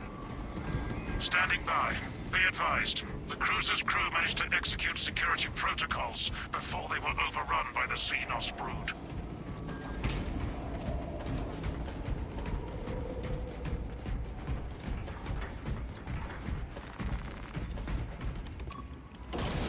Talassa, commune with the main console in front of you to bypass the security protocols. We are approaching the main console now. We got cooked by spore mines at the end of that first run, Doctor.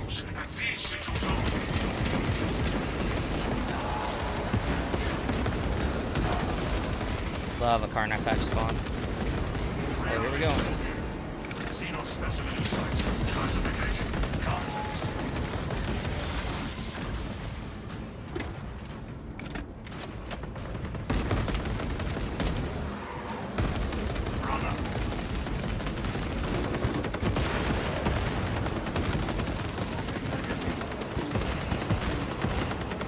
Nuke him down. There we go.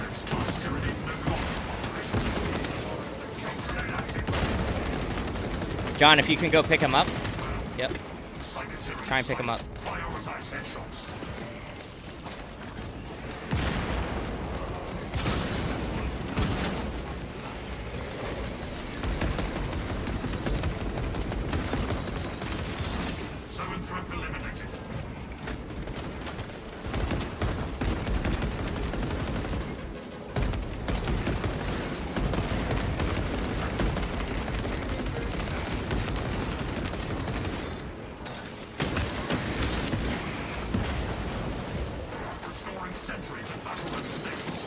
This'll work.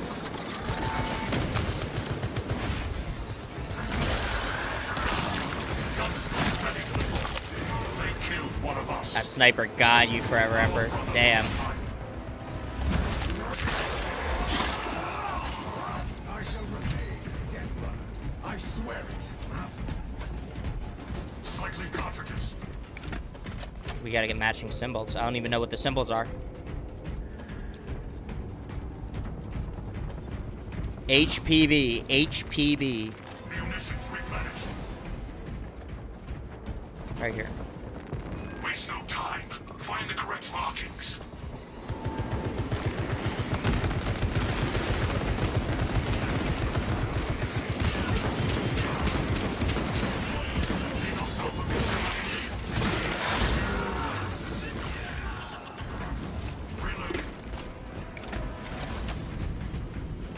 I can restore this sentry to operational status. Oh, fuck. Corresponding symbol confirmed.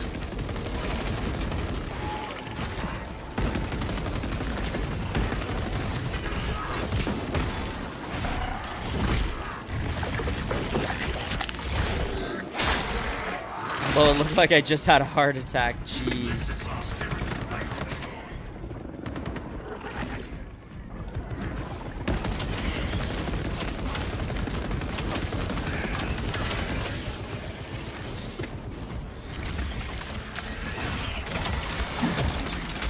Purity in pain. Oh, we already hit that? H. We gotta find H.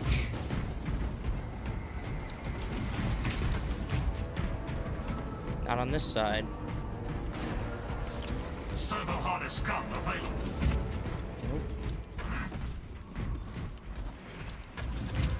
Here. Rally to point. Engaged.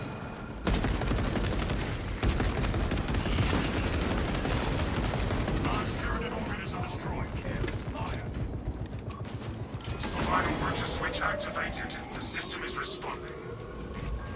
Engineering networks coming back to functionality.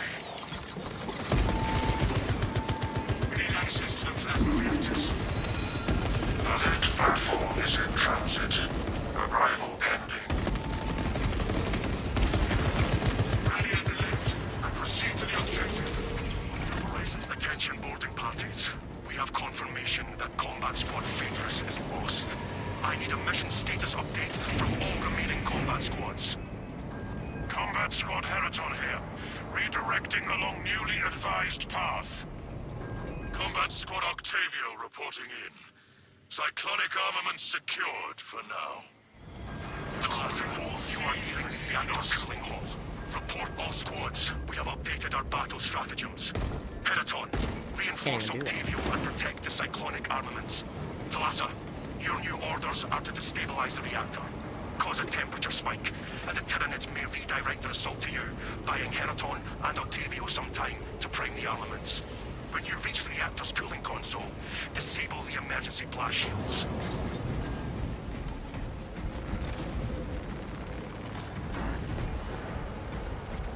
Actually, I need more grenades. Emergency blast shields retracting. Warning. Don't waste your grenades on it. Excellent. There you go. Talassa, I need you to disable the entire cooling array. Concentrate fire on the exposed cooling rods. Aim for the exposed rod sections.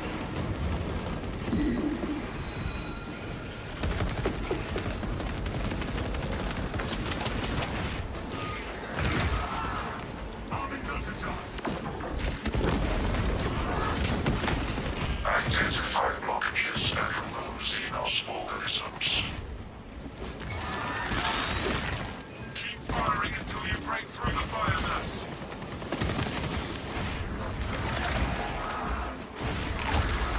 Gun strike ready to deploy.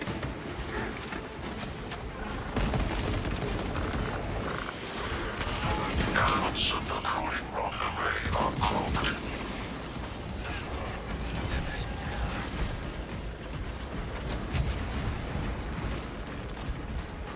The rods are our targets.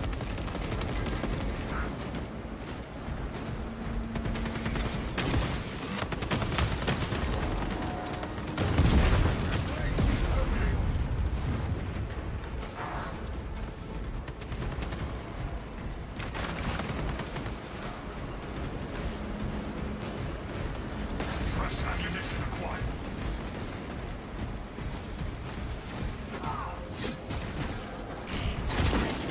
Inserting fresh magazines. Where's this last?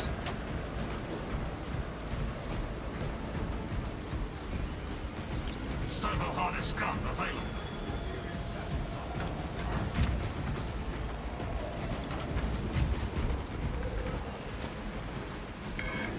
I already checked over there. My servo harness gun will handle this. Tyranid leader base destroyed. I shall suffer your foray for only so long.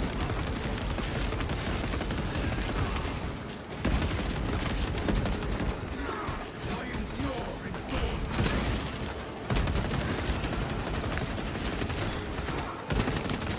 Rearming walking. Gun strike ready to deploy.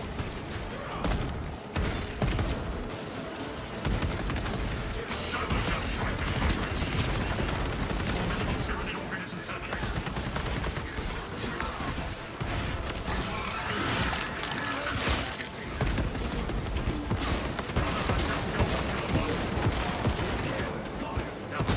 Tyranid onslaught. We have breached the containment walls. Registering extreme temperature fluctuation. Plasma cooling efficacy severely reduced. Excellent, Talassa. You will need to repeat the same process at the second array. Access granted to the bridge console.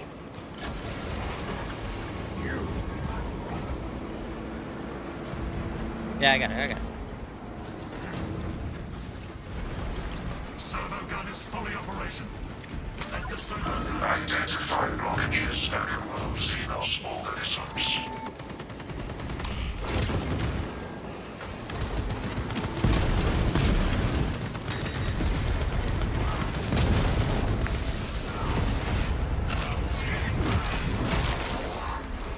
Automated weapons engaged.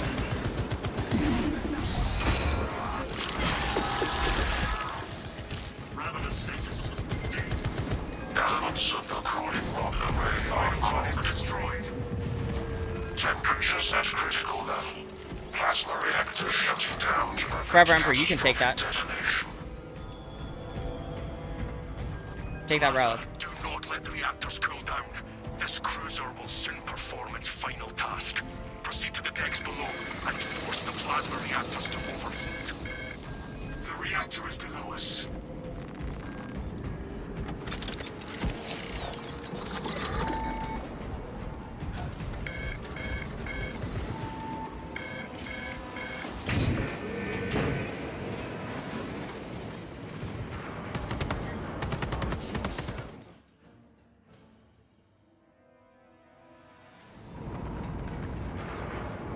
Talassa, have you received word from our brother in Combat Squad Heraton?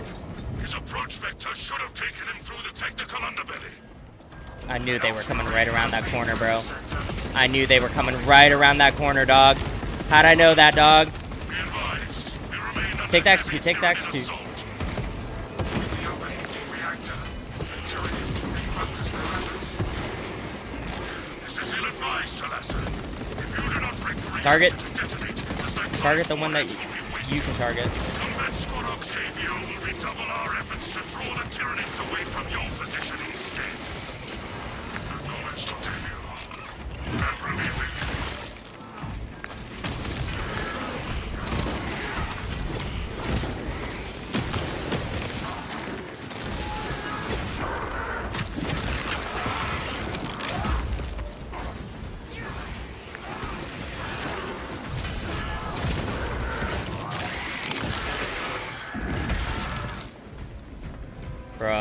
This corner is like deadly. This tunnel right here. Kills him. Look at this guy. Just messing around. Standing in the corner. That guy was just gooning in the corner, bro.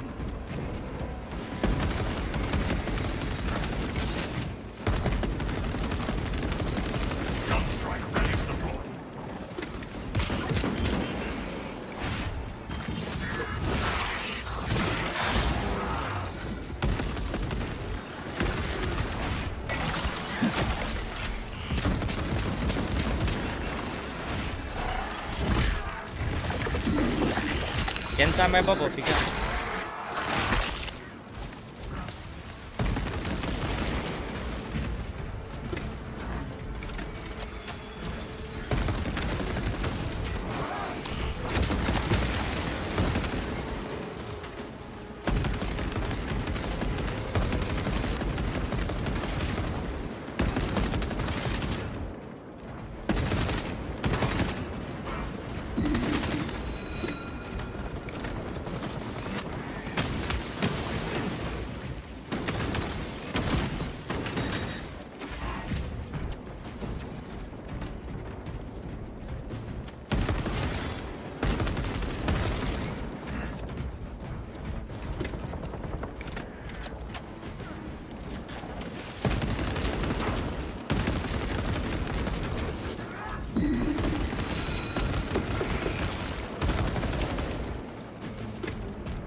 Gucci Sloth, what is going on, brother? How are you? We're just running the hard weekly stratagem. Been chilling on the E-Day beta? Nice, bro. How is it? Are you enjoying it?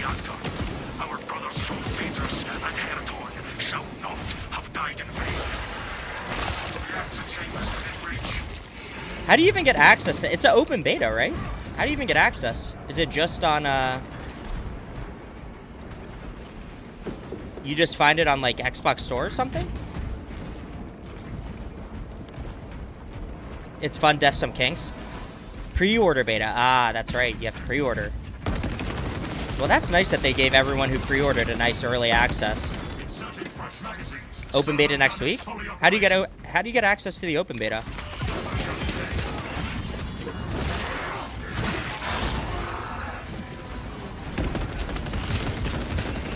Or you just have to buy the game.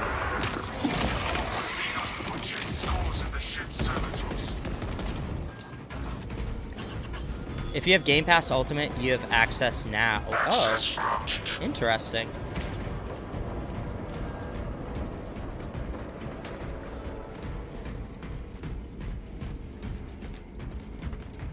Very interesting. Very cool. Hell yeah, brother. We're just running the hard weekly stratagem now. Isn't the release of Gears of War E-Day next month or something? September? It might line up similarly to it might line up similarly to patch 15.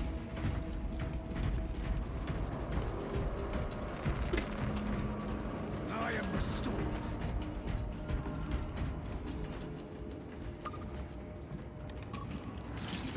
Gucci Sloth, you need to do the weekly as well?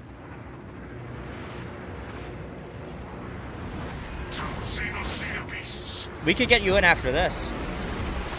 If you want to play this, unless you're chilling on the Gears E-Day beta, and that's all you want to play. But up to you. Yeah, we're only running the hard weekly and some dailies today, so.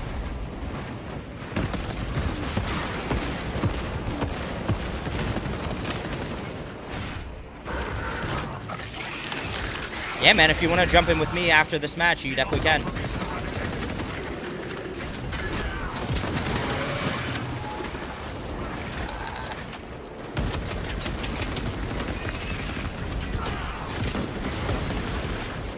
Damn it, I wanted that execution. The beast dives at us.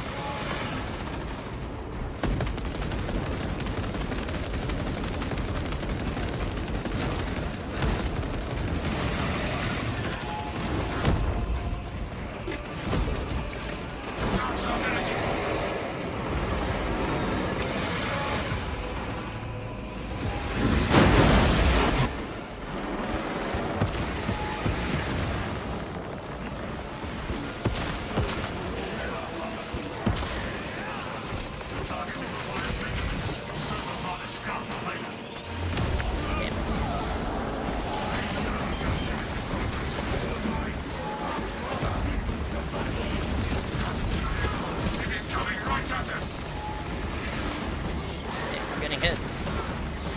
This is the most difficult part right here. Because all the minor swarms. So yeah, having bulwark banner is key.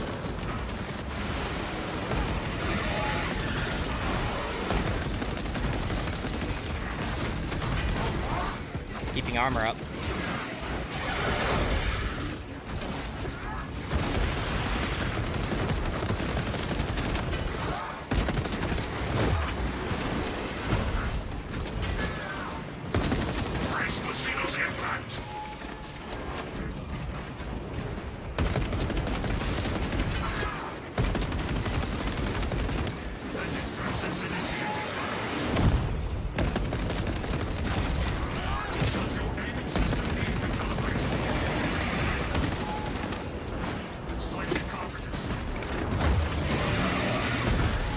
I'm locked in, chat. Oh, shit.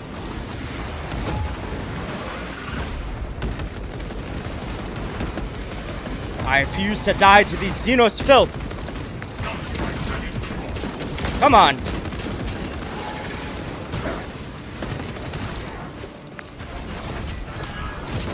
Come here. Come here, baby. Yeah.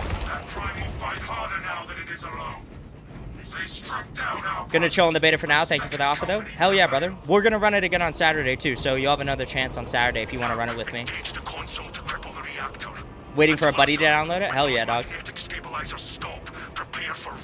Chat, I was locked in for that boss fight. The gyroscopic containment shielding prevents catastrophic plasma disperse. Plasma cores are now exposed. Caution advised. Reactor critical to Lhasa. Disengage. Countdown is running low. Lhasa, we're tracking your signatures. Octavio and Heraton Leader are already on board. Our brothers prevailed.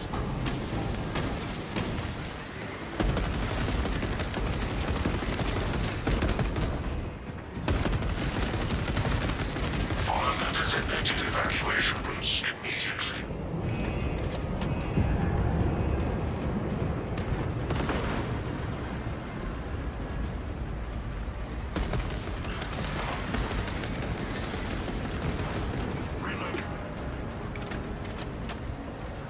Let's go. Talassa inbound, Thunderhawk. Hurry! The cruiser has begun breaking apart. We will wait as long as we can. Go!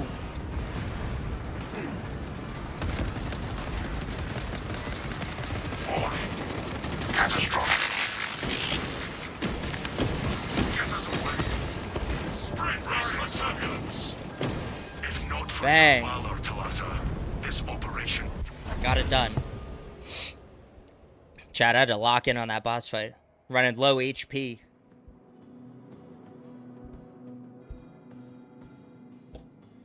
Hey, GG's Forever Emperor. GG's John. Thanks for playing, boys.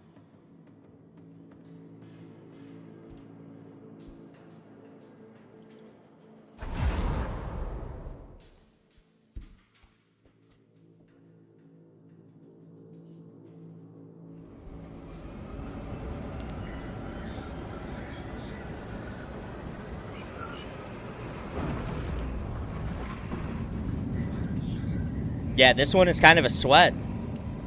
This weekly is kind of a sweat.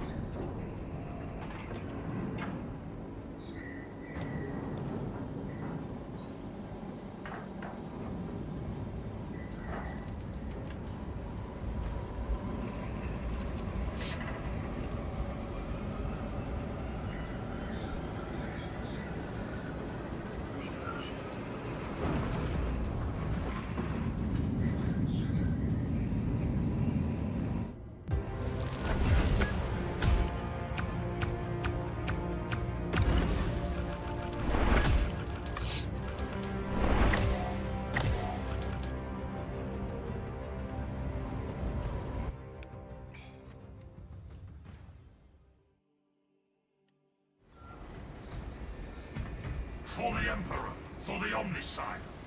Thanks for playing, brothers. For the God Emperor!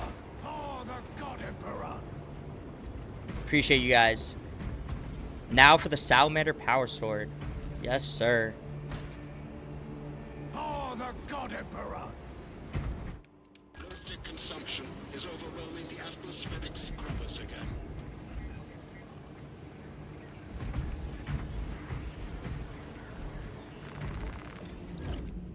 Hell yeah. All right, guys. I think that's going to be it for tonight, honestly. Couple hard weeklies, a daily done. And we're going to be back at it on Saturday. So, appreciate everybody for playing. GG's to everybody. If you want to run hard stratagems, hard siege mode on Saturday, we're going to do that as well. So, hard weeklies, if anyone needs like last minute hard weeklies and stuff like that. Let me actually switch over here.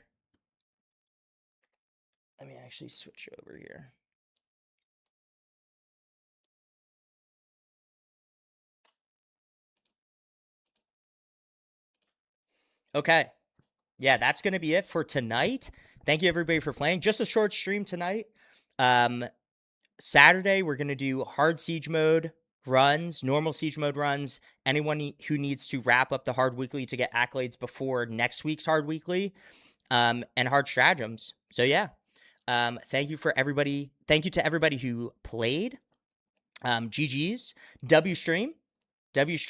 Appreciate everybody for tuning in. Thank you for all the support. Keep an eye out for more videos during patch 14, more lore accurate builds. And yeah, appreciate all you guys, and I will see all of you guys on the next one. Peace.